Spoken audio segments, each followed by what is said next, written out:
Hi friends, good evening. Once again, heartily welcome to KR Tutorial. ಸ್ನೇಹಿತರೆ, GPSTR ಹುದ್ದೆಗೆ ಸಂಬಂಧಿಸಿದಂತೆ ಈಗಾಗಲೇ ಅಧಿಸೂಚನೆ ಹೊರಬಿದ್ದಿದೆ. ಅರ್ಜಿ ಸಲ್ಲಿಕೆ ದಿನಾಂಕ ಮತ್ತು ಪರೀಕ್ಷಾ ದಿನಾಂಕ ಕೂಡ ಘೋಷಿಸಲಾಗಿದೆ. ಅದು ನಿಮಗೆಲ್ಲ ಗೊತ್ತಿರುವಂಥ ಒಂದು ವಿಷಯ. ಇಲ್ಲಿ ಪೇಪರ್ 2ಗೆ ಸಂಬಂಧಪಟ್ಟಂತೆಯೇ ನಿಮಗೆಲ್ಲ ಒಂದಿಷ್ಟು ಗೊಂದಲಗಳು ಮನೆ ಮಾಡಿರ್ತಕ್ಕಂಥದ್ದು. ಅದು ಏನಪ್ಪ ಅಂದರೆ ಪಾಯಿಂಟ್ ನಂಬರ್ 1 ಪಠ್ಯಕ್ರಮ GPSTR ಹುದ್ದೆಗೆ ಯಾವ ರೀತಿಯಾಗಿರ್ತಕ್ಕಂಥ ಪಠ್ಯಕ್ರಮವನ್ನು ಅಳವಡಿಸಲಾಗಿದೆ ಅಂತಕ್ಕಂಥದ್ದು. ಪಾಯಿಂಟ್ ನಂಬರ್ 2 ಪ್ರಶ್ನೆಗಳ ವಿಧಗಳು, ಅಂದರೆ ಎಷ್ಟು ಅಂಕ ಪ್ರಶ್ನೆಗಳಲ್ಲಿ ಬರಬಹುದು ಅಂತಕ್ಕಂಥದ್ದು. 3ನೇ ಪಾಯಿಂಟು ಅಂಕೆಗಳ ವಿಂಗಡಣೆ, ಯಾವ ಪ್ರಶ್ನೆಗೆ ಎಷ್ಟು ಅಂಕಗಳನ್ನು ವಿಂಗಡಣೆ ಮಾಡೋಕ್ಕಾಗ್ತದೆ ಅಂತಕ್ಕಂಥದ್ದು. 4th point the most important ವಿವರಣಾತ್ಮಕ ಪ್ರಶ್ನೆಗಳು ಬರೀತಕ್ಕಂತಹ ರೀತಿ. ಈಗಾಗಲೇ 2017 ಮತ್ತು 2019 ಕಂಪೇರ್ ಮಾಡಿದಾಗ ನಮಗೆ 2 ಅಂಕ ಪ್ರಶ್ನೆಗಳು ವಾಕ್ಯಗಳ ರೂಪದಲ್ಲಿ ಮತ್ತು 3 ಅಂಕದ ಪ್ರಶ್ನೆಗಳು ವಾಕ್ಯಗಳ ರೂಪದಲ್ಲಿ ಬರಲಿಕ್ಕಾಗಿತ್ತು. ಬಟ್ ಈ ಸಲ ವಾಕ್ಯಗಳ ಬದಲಾಗಿ ಪದಗಳ ರೂಪದಲ್ಲಿ ಬರೀಬೇಕು ಅಂತ ಹೇಳಿರ್ತಕ್ಕಂಥದ್ದು. ಸೊ ಹೀಗಾಗಿ ಈ ಎಲ್ಲ ವಿಷಯಗಳ ಬಗ್ಗೆ, ಹೀಗೆ ಅನೇಕ ಒಂದು ವಿಷಯಗಳ ಬಗ್ಗೆ ನಿಮ್ಮ ಕೆಲವೊಂದಿಷ್ಟು ಗೊಂದಲಗಳು ಇರ್ತಕ್ಕಂಥದ್ದು. ಈ ಎಲ್ಲ ಗೊಂದಲಗಳಿಗೆ ಸಂಬಂಧಪಟ್ಟಂತೆ ಶಿಕ್ಷಣ ಇಲಾಖೆಯಿಂದಲೇ ಸ್ಪಷ್ಟೀಕರಣ ನೀಡಲಾಗಿದೆ. ಅದಕ್ಕೆ ಸಂಬಂಧಪಟ್ಟಂತೆ ಏನೆಲ್ಲ ಸ್ಪಷ್ಟೀಕರಣ ಕೊಟ್ಟಿದ್ದಾರೆ ಅಂತಕ್ಕಂಥದ್ದನ್ನು ನಾವು ಈ ಒಂದು ವಿಡಿಯೋದಲ್ಲಿ ಸ್ಪಷ್ಟವಾಗಿ ಹೇಳ್ತಾ ಹೋಗ್ತೀನಿ. ದಯವಿಟ್ಟು ಈ ವಿಡಿಯೋನ ಸ್ಕಿಪ್ ಮಾಡದೆ ಕೊನೆಯವರೆಗೆ ನೋಡಿ ಅಂತ ಹೇಳ್ತಾ, ಈ ಒಂದು ವಿಡಿಯೋದಲ್ಲಿ ತಮಗೆ ಪ್ರಮುಖವಾಗಿರ್ತಕ್ಕಂಥ ಮಾಹಿತಿ ದೊರೆಯುತ್ತದೆ ಎಂದು ಭಾವಿಸುತ್ತಾ ಈ ಒಂದು ವಿಡಿಯೋ ಸ್ಟಾರ್ಟ್ ಮಾಡ್ತಾ ಇದ್ದೀನಿ. ಫ್ರೆಂಡ್ಸ್, ಅದಕ್ಕಿಂತ ಮುಂಚಿತವಾಗಿ ಈಗಾಗಲೇ ಸ್ಕ್ರೀನ್ ಮೇಲೆ ನಿಮಗೆ ಕಾಣ್ತಾ ಇದೆ KR tutorial online classes for GPSTR, ನೀವು ಎನ್ರೋಲ್ ಮಾಡ್ಕೋಬೋದು ಅಂತ. ಫ್ರೆಂಡ್ಸ್, ಈಗಾಗಲೇ ನಾವು GPSTR ಹುದ್ದೆಗೆ ಸಂಬಂಧಪಟ್ಟಂತೆ ಆನ್ಲೈನ್ ಕ್ಲಾಸಸ್ಗಳನ್ನ ಸ್ಟಾರ್ಟ್ ಮಾಡಿದ್ದೀವಿ. ನುರಿತ ಮತ್ತು ಅನುಭವಿ ಶಿಕ್ಷಕರಿಂದ ಪಾಠ ಬೋಧನೆ ಮಾಡಲಿಕ್ಕಾಗ್ತಾ ಇದೆ. ಸೊ ಹೀಗಾಗಿ ಇನ್ನು ಯಾರಾದರೂ ನೀವು ನಮ್ಮ ಆನ್ಲೈನ್ ಕ್ಲಾಸಸ್ಗೆ ಜಾಯ್ನ್ ಆಗಿಲ್ಲ ಅಂತಂದರೆ, ಅಥವಾ ಯಾರಾದರೂ ನಮ್ಮ ಆನ್ಲೈನ್ ಕ್ಲಾಸಸ್ಗೆ ಜಾಯ್ನ್ ಆಗಲು ಇಚ್ಛೆ ಇದ್ದರೆ, ಆಸಕ್ತಿ ಇದ್ದರೆ, ಈ ಮೇಲ್ ಕಾಣ್ತಕ್ಕಂತಹ ಈ ಒಂದು ನಂಬರ್ಗೆ 8217244706 8217724706 ಈ ನಂಬರ್ಗೆ ಕರೆ ಮಾಡಿ ನೀವೇನಪ್ಪ ಅಂದರೆ ಆನ್ಲೈನ್ ಕ್ಲಾಸಸ್ಗೆ ಎನ್ರೋಲ್ ಆಗ್ಬೋದು, ಜಾಯ್ನ್ ಆಗ್ಬೋದು. ನಮ್ಮಲ್ಲಿ ಲಭ್ಯ ಇರುವಂಥ ಕೋರ್ಸ್ಗಳು GPSTR ಹುದ್ದೆಗೆ ಸಂಬಂಧಪಟ್ಟಂತೆ paper 2 social science, paper 2 maths and science, paper 2 English and paper 3 ನಾವೇನು ಭಾಷಾ ಸಾಮರ್ಥ್ಯತೆ ಕರಿತೀವಿ, ಪೇಪರ್ 3 ಆಗಿರ್ತಕ್ಕಂತಹ ಕನ್ನಡ ಏನಪ್ಪ ಅಂದರೆ ಕೋರ್ಸ್ಗಳು ನಮ್ಮಲ್ಲಿ ಲಭ್ಯವಿರ್ತಕ್ಕಂಥದ್ದು. ಯಾರಾದರೂ ಆಸಕ್ತಿ ಇದ್ದು ಇಚ್ಛೆ ಇದ್ದರೆ ದಯವಿಟ್ಟು ನಮ್ಮ ಒಂದು ತರಗತಿಗೆ ಜಾಯ್ನ್ ಆಗಿ. ನಮ್ಮ ಒಂದು ಮಾರ್ಗದರ್ಶನ, ನಿಮ್ಮ ಒಂದು ಎಫರ್ಟ್ ಇದ್ದರೆ 100% ಆಗಿ ನೀವು ಈ ಸಲ GPSTRಲ್ಲಿ ಒಂದು ಹುದ್ದೆ ನಿಮ್ಮದಾಗಿಸಿಕೊಳ್ಳಲು ಯಾವುದೇ ರೀತಿಯಾಗಿರ್ತಕ್ಕಂಥ ಅನುಮಾನ ಇಲ್ಲ. ವಿಶೇಷವಾಗಿ ಹೇಳ್ತಾ ಇದ್ದೀನಿ, ಸೋಷಿಯಲ್ ಸೈನ್ಸ್ ಆಸ್ಪರೆಂಟ್. ನಾನು ಯಾಕದು ಫೋಕಸ್ ಮಾಡಿ ಹೇಳ್ತಾ ಇದ್ದೀನಿ ಅಂದರೆ, ಈಗಿರುವಂತಹ 15,000 GPSTR ಹುದ್ದೆಗಳಲ್ಲಿ 5,000 ಹುದ್ದೆಗಳು ಸಮಾಜ ವಿಜ್ಞಾನ ಪಾಠ ಶಿಕ್ಷಕರಿಗೆ ಸಂಬಂಧಪಟ್ಟಿರ್ತಕ್ಕಂಥದ್ದು. ಇದು ಒಂಥರ ಸಮಾಜ ವಿಜ್ಞಾನ ಶಿಕ್ಷಕರಿಗೆ ಸುಗ್ಗಿ ಹಬ್ಬ ಇದ್ದಂಗೆ. ಸೊ ದಯವಿಟ್ಟು ಅವರೇ ಅಂತಲ್ಲ, ಪ್ರತಿಯೊಬ್ಬರು ಇಲ್ಲಿ ಏನಪ್ಪ ಅಂದರೆ ಆಸಕ್ತಿ ಇದ್ದರೆ ಕ್ಲಾಸಸ್ ಜಾಯ್ನ್ ಆಗ್ಬೋದು. ವಿಶೇಷವಾಗಿ ಸಮಾಜ ವಿಜ್ಞಾನ ಅಭ್ಯರ್ಥಿಗಳೇನಪ್ಪ ಅಂದರೆ ಇಲ್ಲಿ ಭಾಳಷ್ಟು ಆಸಕ್ತಿ ವಹಿಸಿ ಈ ಒಂದು ತಮ್ಮ ಹುದ್ದೆಯನ್ನು ಪಡಿಕೊಳ್ಳಿ. ನಿಮ್ಮ GPSTR ಅಂತಕ್ಕಂಥ ಕನಸಿನ ಯಶಸ್ಸಿನ ದಡವನ್ನು ಸೇರಿ ಎಂದು ಹೇಳುತ್ತಾ, ಈಗಾಗಲೇ ನಿಮಗೆ ಕಾಣ್ತಾ ಇದೆ ಇದು GPSTR ಸಂಬಂಧಪಟ್ಟಂಥ ನಮ್ಮ ಆನ್ಲೈನ್ ಕ್ಲಾಸಸ್ ಒಂದು ಇಮೇಜ್. ಇದು ಈಗಾಗಲೇ ನಮ್ಮ ಒಂದು ಆನ್ಲೈನ್ ಕ್ಲಾಸಸ್ಗಳಿಗೆ ಸುಮಾರು 184ಕ್ಕಿಂತ ಅಧಿಕ ಅಭ್ಯರ್ಥಿಗಳು ಜಾಯ್ನ್ ಆಗಿರ್ತಾರೆ. ಸೊ ಆದಷ್ಟು ಬೇಗ ನೀವು ಕೂಡ ಜಾಯ್ನ್ ಆಗಿ ಅಂತ ಹೇಳುತ್ತಾ, ನೀವು ನಮ್ಮ ತರಗತಿಗೆ ಜಾಯ್ನ್ ಆಗೋದ್ರಿಂದ ನಮ್ಮ ತರಗತಿಯಲ್ಲಿರ್ತಕ್ಕಂತಹ ವಿಶೇಷತೆಗಳೇನು, ನಿಮಗೆ ಏನೆಲ್ಲ ಒಂದು ಬೆನಿಫಿಟ್ ಸಿಗ್ತವೆ ಅಂತಕ್ಕಂಥ ನೋಡ್ಕೊಂಬರೋಣ. ಫಸ್ಟ್ ಪಾಯಿಂಟ್, ವಿಶೇಷ ಮತ್ತು ಅನುಭವಿ ಶಿಕ್ಷಕರಿಂದ ಪಾಠ ಬೋಧನೆ. ಎಕ್ಸ್ಪರ್ಟ್ ಆಗಿರ್ತಕ್ಕಂತಹ ಒಳ್ಳೆ ಎಕ್ಸ್ಪೀರಿಯನ್ಸ್ ಇರ್ತಕ್ಕಂತಹ ಒಂದು ಶಿಕ್ಷಕರಿಂದ ಪಾಠ ಬೋಧನೆ ಮಾಡ್ತೀವಿ. ಸೆಕೆಂಡ್ ಪಾಯಿಂಟ್, ಪಠ್ಯಕ್ರಮಕ್ಕೆ ಅನುಸಾರವಾಗಿ ನಾವು ಪಾಠ ಬೋಧನೆ ಮಾಡ್ತಕ್ಕಂಥದ್ದು. ಎಲ್ಲೆಲ್ಲೋ ಏನಪ್ಪ ಅಂದರೆ ವಿಷಯಾಂಶನ ಹೇಳ್ಕೊಂಡು ಹೋಗೋದಲ್ಲ, ಜಸ್ಟ್ GPSTR ಹುದ್ದೆಗೆ ಯಾವ ಸಿಲೆಬಸ್ ಇದೆ ಆ ಸಿಲೆಬಸ್ ಅನುಗುಣವಾಗಿ ನಿಮಗೆ ಏನು ಬೇಕು ಅದನ್ನು ಮನದಟ್ಟು ಮಾಡ್ತಕ್ಕಂಥ ಒಂದು ಕೆಲಸವನ್ನು ನಾವಿಲ್ಲಿ ಮಾಡ್ತಕ್ಕಂಥದ್ದು. ಹೇಗೆ ಸರ್ ಕ್ಲಾಸಸ್ ಅಂದರೆ, ಪ್ರತಿನಿತ್ಯ 2 ರಿಂದ 3 ವೀಡಿಯೋಗಳನ್ನು ನಾವು ಅಪ್ಲೋಡ್ ಮಾಡ್ತಾ ಇರ್ತೀವಿ. ಡೈಲಿ 2 or 3 ವೀಡಿಯೋಗಳನ್ನ ಅಪ್ಲೋಡ್ ಮಾಡ್ತಾ ಹೋಗ್ತೀವಿ. ಈ ವಿಡಿಯೋ ಅಪ್ಲೋಡ್ ಮಾಡಿದ ಮೇಲೆ ನೀವು ಆ ವಿಡಿಯೋಗಳನ್ನ ನೋಡ್ತಾ ಇರ್ತೀರ.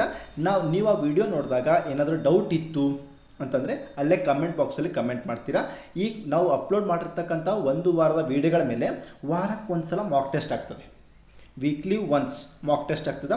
ಅದೇ ರೀತಿ ವಾರ ಪೂರ್ತಿ ನಾವು ತರಗತಿ ನಡೆಸ್ತೀವಲ್ಲ, ಆ ವಾರಾಂತ್ಯದಲ್ಲಿ ಒಂದು ಟೆಸ್ಟ್ ತಗೋತೀವಲ್ಲ, ಆ ಒಂದು ವಾರಾಂಪೂರ್ತಿ ಆಗಿರ್ತಕ್ಕಂಥ ತರಗತಿಗಳು, ವಾರಾಂತ್ಯದಲ್ಲಾಗಿರ್ತಕ್ಕಂಥ ಮಾಕ್ ಟೆಸ್ಟ್.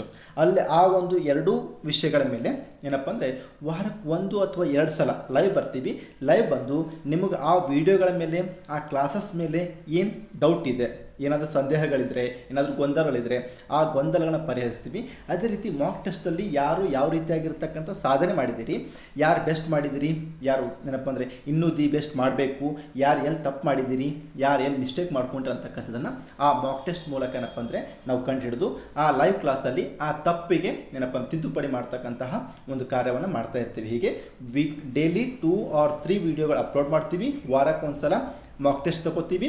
ವಾರಾಂತ್ಯದಲ್ಲಿ 2 ಅಥವಾ 3 ಸಲ ಲೈವ್ ಕ್ಲಾಸ್ ಕೂಡ ಅಟೆಂಡ್ ಮಾಡಿಕೊಂಡು ನಿಮ್ಗೆ ಆ ವಿಡಿಯೋಗಳ ಬಗ್ಗೆ ಇರತಕ್ಕಂಥ ಡೌಟ್ ಆಗಿರ್ಬೋದು, ಮಾಕ್ ಟೆಸ್ಟ್ ಬಗ್ಗೆ ಆಗಿರ್ತಕ್ಕಂಥ ಏನಪ್ಪ ಗೊಂದಲಗಳಾಗಿರ್ಬೋದು ನಿವಾರಣೆ ಮಾಡ್ತಕ್ಕಂಥ ಕೆಲಸ ಮಾಡ್ತಾ ಇರ್ತೀವಿ.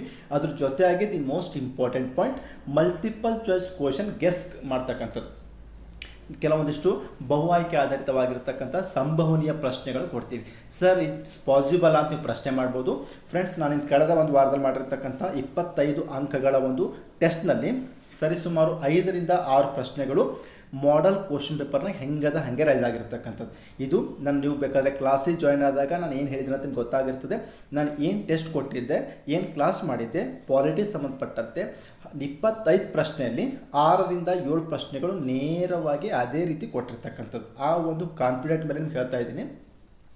ಮಲ್ಟಿಪಲ್ ಚಾಯ್ಸ್ ಕ್ವಶನ್ಗಳನ್ನ ಗೆಸ್ ಆಗಿ ಕೊಡ್ತಕ್ಕಂಥದ್ದು. ಅದೇ ರೀತಿ ಕೊಟ್ಟಿರ್ತಕ್ಕಂತಹ ಮಲ್ಟಿಪಲ್ ಚಾಯ್ಸ್ ಕ್ವಶನನ್ನು ಯಾವ ರೀತಿ ಕ್ರ್ಯಾಕ್ ಮಾಡಬೇಕು, ನನಗೆ ಗೊತ್ತಿರ್ತಕ್ಕಂಥ ಉತ್ತರವನ್ನು ಕರೆಕ್ಟಾಗಿ ಟಿಕ್ ಮಾಡ್ಬೋದು. ಅದೇ ಒಂದು ವೇಳೆ ಗೊತ್ತಿರಲಾರ ಉತ್ತರವನ್ನು ಹೆಂಗೆ ಕ್ರ್ಯಾಕ್ ಮಾಡಬೇಕು, ಎಲಿಮಿನೇಟ್ ಹೆಂಗೆ ಮಾಡ್ಕೊಂಡು ಬರಬೇಕಂತಕ್ಕಂಥದ್ದನ್ನು ನಮ್ಮ ತರಗತಿಗಳಲ್ಲಿ ಬೋಧನೆ ಮಾಡಲಿಕ್ಕಾಗ್ತದೆ. ಅದೇ ರೀತಿಯಾಗಿ ಡಿಸ್ಕ್ರಿಪ್ಟಿವ್ ಇರ್ತಕ್ಕಂಥ ಪ್ರಶ್ನೆಗಳು ಕೂಡ ಸಂಭವನೀಯ ಪ್ರಶ್ನೆಗಳು ಕೊಡ್ತಾ ಹೋಗ್ತೀವಿ. ಅಲ್ಲದೆ ವಿವರಣಾತ್ಮಕ ಪ್ರಶ್ನೆಗಳಿಗೆ ವಾಕ್ಯಗಳ ಬದಲಾಗಿ ಪದಗಳಲ್ಲಿ ಹೆಂಗೆ ಬರಿಬೇಕು, ನಾವು ಯಾವ ರೀತಿ ಬರೆದಾಗ ನಾವು ಹೆಚ್ಚು ಅಂಕ ಪಡಿಬಹುದು, ಏನಪ್ಪ ಅಂದರೆ ನಾವು ಯಾವ ರೀತಿ ಸಕ್ಸಸ್ ಆಗ್ಬೋದು, ಡಿಸ್ಕ್ರಿಪ್ಟಿವ್ ಆಗಿ ಹೆಂಗೆ ಬರೀಬೇಕು, ಹೆಂಗೆ ಹೆಚ್ಚಿನ ಅಂಕ ಪಡಿಬೇಕಂತಕ್ಕಂಥದ್ದು ಕೂಡ ನಾವು ಈ ಒಂದು ನಮ್ಮ ಲೈವ್ ಕ್ಲಾಸಲ್ಲಿ ಹೇಳ್ಕೊಡ್ತಾ ಹೋಗ್ತೀವಿ. ಇನ್ನೊಂದು ಇಂಪಾರ್ಟೆಂಟ್ ಪಾಯಿಂಟ್ ಏನಪ್ಪ ಅಂದ್ರೆ ಇಡೀ ಕರ್ನಾಟಕದಲ್ಲೇ ಇಷ್ಟೊಂದು ಕಡಿಮೆ ದರದಲ್ಲಿ ಏನಪ್ಪ ಅಂದರೆ ಅತ್ಯಧಿಕ ಜ್ಞಾನಾರ್ಜನೆ ಮಾಡ್ತಿರ್ತಕ್ಕಂಥ ಸಂಸ್ಥೆ ನಮ್ಮ ಸಂಸ್ಥೆ ಅಂತಕ್ಕಂಥದ್ದು ನಾವು ಹೆಮ್ಮೆಯಿಂದ ಹೇಳ್ಕೊತೀವಿ.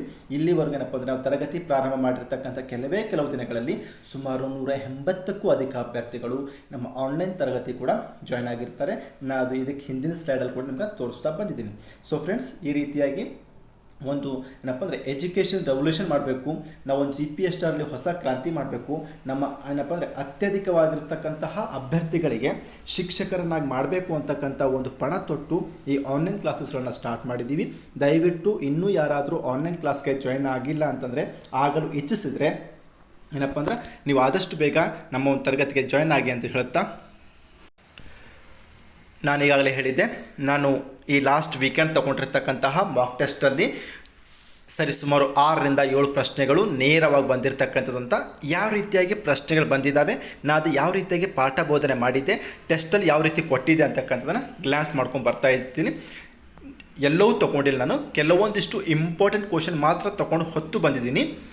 ಇದು ಒಂಥರ ಟ್ರಯಲ್ ಇದ್ದಂಗೆ, ಪಿಕ್ಚರ್ ಅಭಿ ಬಾಕಿ ಅಂತೀವಲ್ಲ ಹಾಗೆ ನಿಮ್ಗೆ ಏನಪ್ಪ ಅಂತಾರೆ ಇನ್ನೂ ಹೆಚ್ಚಿನ ಮಾಹಿತಿಯನ್ನು ನೆಕ್ಸ್ಟ್ ಕ್ಲಾಸಲ್ಲಿ ಕೊಡ್ತಾ ಹೋಗ್ತೀನಿ. ಈಗ ಇಲ್ಲಿರ್ತಕ್ಕಂಥ ಪ್ರಮುಖವಾದ ಮಾಹಿತಿಗಳು ಈ ರೀತಿಯಾಗಿರ್ತದೆ.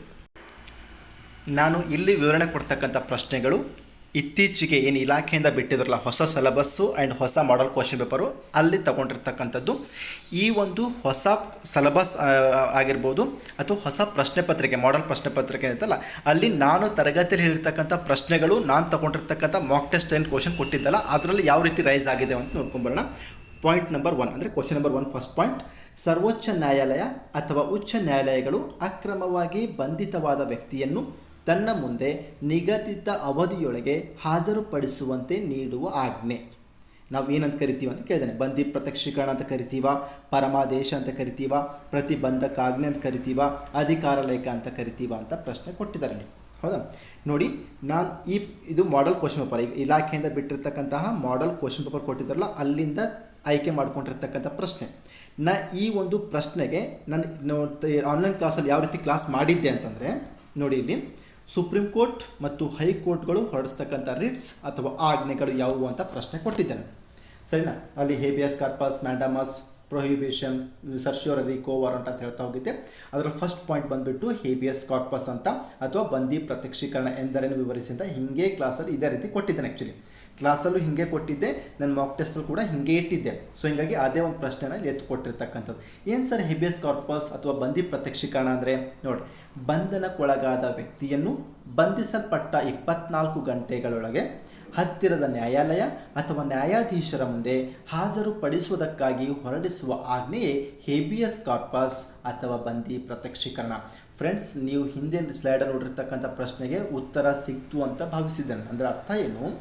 ಯಾವ ವ್ಯಕ್ತಿ ಬಂಧನಕ್ಕೊಳಗಾಗ್ತಾನೋ ಆ ಬಂಧನಕ್ಕೊಳಗಾಗಿರ್ತಕ್ಕಂಥ ವ್ಯಕ್ತಿಯನ್ನು 24 ಗಂಟೆ ಅಲ್ಲೇನು ಕೊಟ್ಟಿದ್ದಾರೆ, ನಿಗದಿತ ಅವಧಿಯೊಳಗೆ ಅಂತ ಕೊಟ್ಟಿದ್ದಾರೆ. ಅದು ನಿಗದಿತ ಅವಧಿ ಎಷ್ಟು? 24 ಗಂಟೆ ಆಗಿರ್ತಕ್ಕಂಥದ್ದು. 24 ಗಂಟೆಯೊಳಗೆ ಹತ್ತಿರದಲ್ಲಿ ಎಲ್ಲಾದರೂ ನ್ಯಾಯಾಲಯ ಇದ್ದರೆ ನ್ಯಾಯಾಲಯಕ್ಕಾಗಿರ್ಬೋದು. ಒಂದು ವೇಳೆ ಸಪೋಸ್ ನ್ಯಾಯಾಲಯ ಅವಧಿ ಮುಗಿದಿದ್ರೆ ಅಲ್ಲಿ ಅವೈಲಬಲ್ ಇರತಕ್ಕಂಥ ನ್ಯಾಯಾಧೀಶರ ಮುಂದೆ ಹಾಜರುಪಡಿಸುವ ಸಲುವಾಗಿ ಸುಪ್ರೀಂ ಕೋರ್ಟ್ ಮತ್ತು ಹೈಕೋರ್ಟ್ಗಳು ಒಂದು ಆಜ್ಞೆ ಅಥವಾ ಒಂದು ರಿಟ್ಟನ್ನು ಹೊರಡಿಸ್ತವೆ. ಆ ಒಂದು ಆಜ್ಞೆ ಅಥವಾ ರಿಟ್ಟು ಅಥವಾ ಆದೇಶಕ್ಕೆ ನಾವು ಹೇಬಿಯಸ್ ಕಾರ್ಪಸ್ ಅಂತ ಕರಿತೀವಿ. ಇದು ಈ ಪ್ರಶ್ನೆಗೆ ನಿಮ್ಗೆ ಉತ್ತರ ಅರ್ಥ ಆಯಿತು ಅಂತ ಭಾವಿಸಿದ್ದೀನಿ.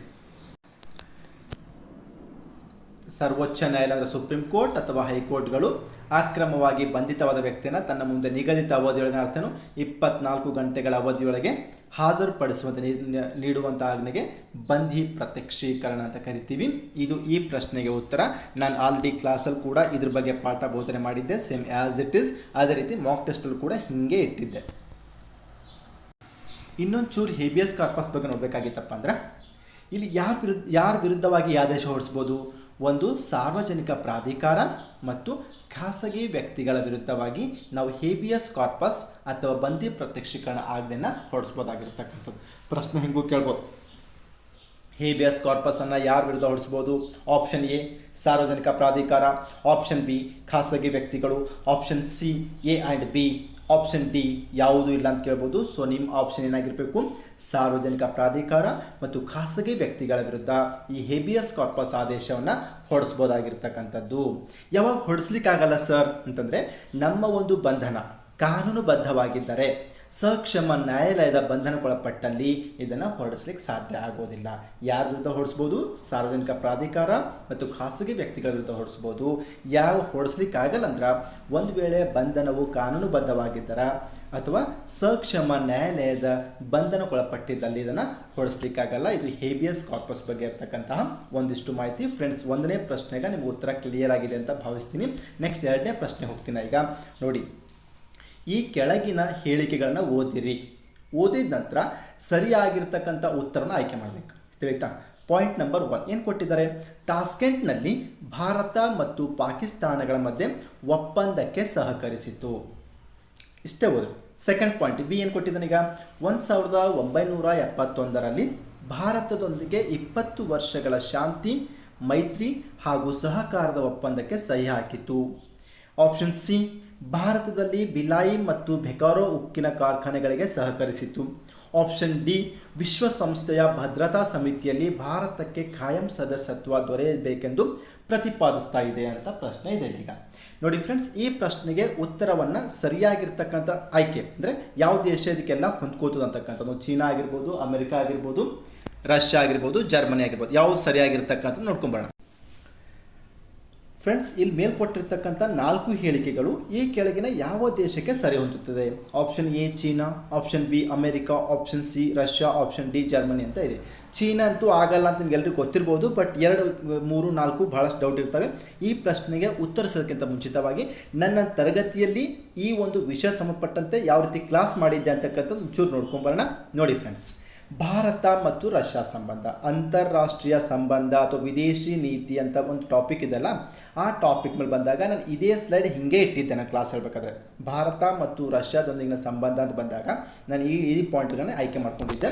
ನೋಡಿ, ಭಾರತವು ರಷ್ಯಾ ದೇಶದೊಂದಿಗೆ ಉತ್ತಮ ಬಾಂಧವ್ಯ ಹೊಂದಿದೆ ಹಾಗೂ ಅದರ ಹಿಂದಿನ ಸೋವಿಯತ್ ರಷ್ಯಾ ಒಕ್ಕೂಟದೊಂದಿಗೆ ಅಂತಹದ್ದೇ ಒಳ್ಳೆಯ ಸಂಬಂಧ ಕೂಡ ಹೊಂದಿತ್ತು.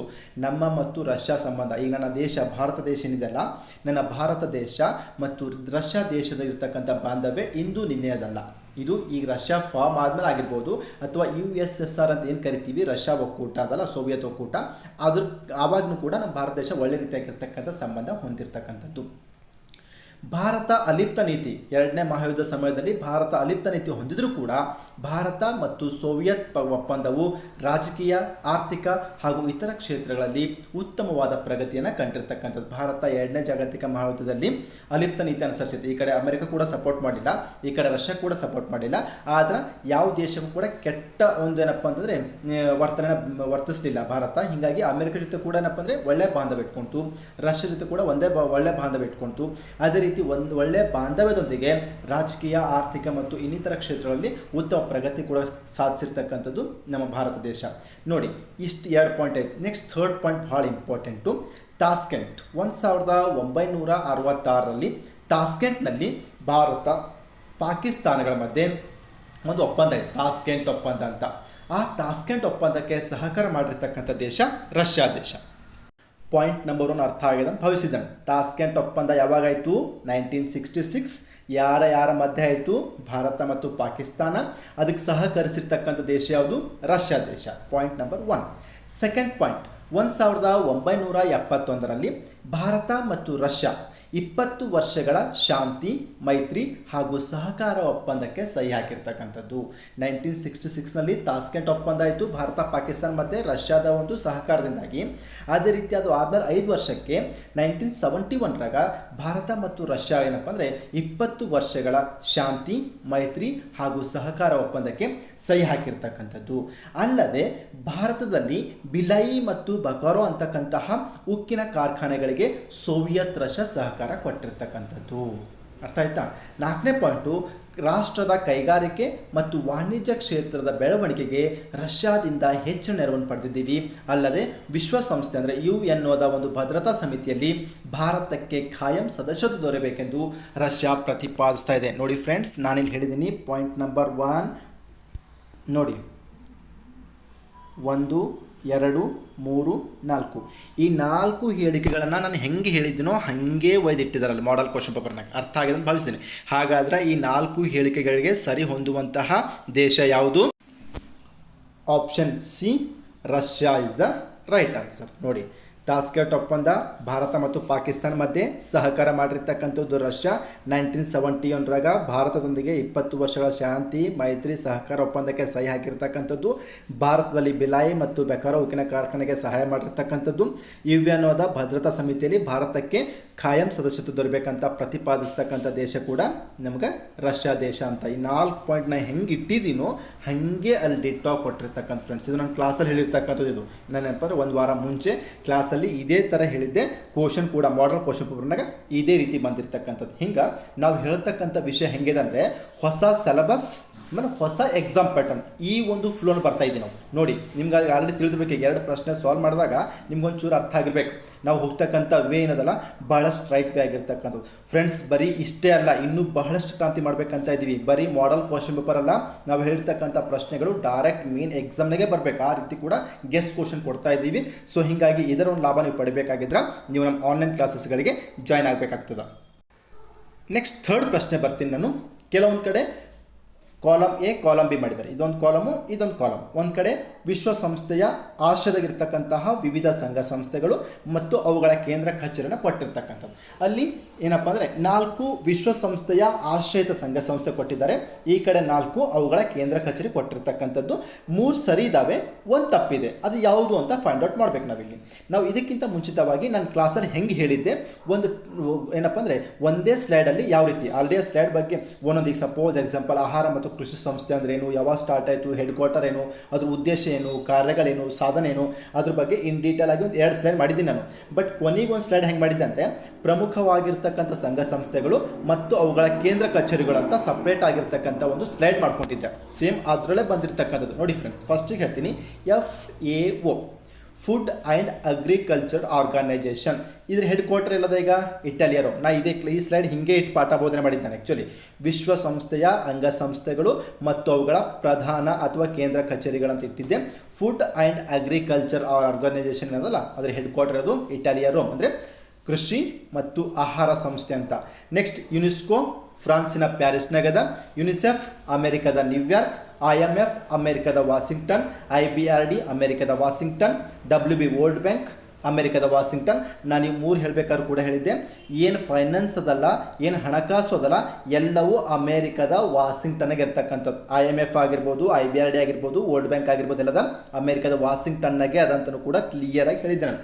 ILO labour organisation, international labour organisation, ಕಾರ್ಮಿಕ ಸಂಘಟನೆ ಅದಲ್ಲ, ಅದು ಸ್ವಿಟ್ಜರ್ಲ್ಯಾಂಡ್ನ ಜಿನಿವಾದಾಗ ಇರ್ತಕ್ಕಂಥದ್ದು. WTO world trade organisation, Switzerland Geneva.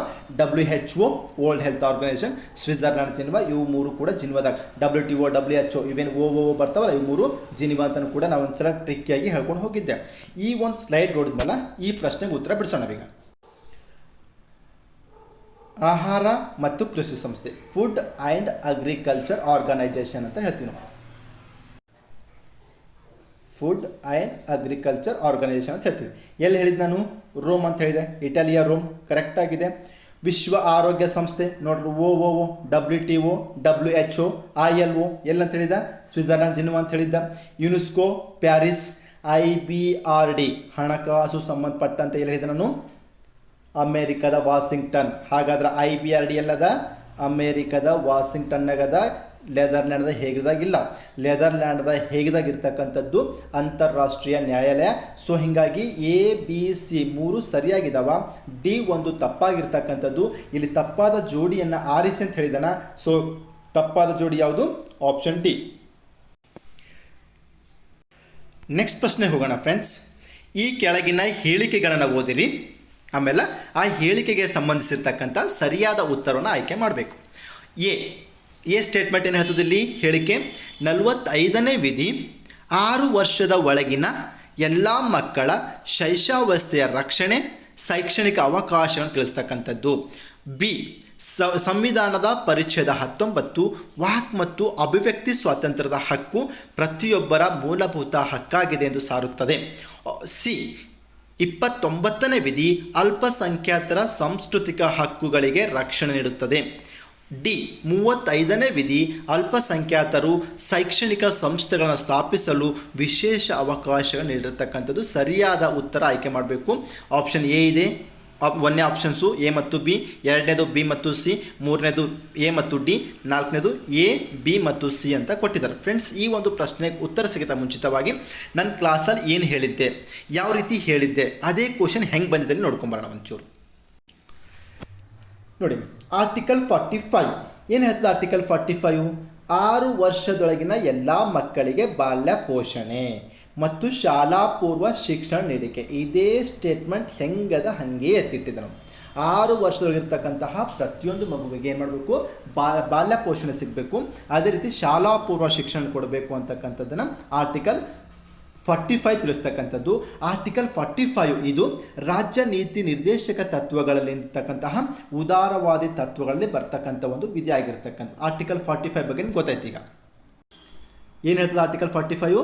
6 ವರ್ಷದೊಳಗಿರ್ತಕ್ಕಂತಹ ಎಲ್ಲ ಮಕ್ಕಳಿಗೆ ಬಾಲ್ಯ ಪೂರ್ವ ಅಥವಾ ಶೈಶವಾವಸ್ಥೆ ರಕ್ಷಣೆ ಮತ್ತು ಶೈಕ್ಷಣಿಕ ಅವಕಾಶವನ್ನು ತಿಳಿಸ್ಕೊಡ್ತಕ್ಕಂಥದ್ದು ಸರಿಯಾಗಿದೆ. ಆಪ್ಷನ್ ಏನಪ್ಪ ಅಂದರೆ ರೈಟ್ ಆಗಿರ್ತಕ್ಕಂಥದ್ದು. ಆಪ್ಷನ್ ಬಿ ನೋಡೋಣ.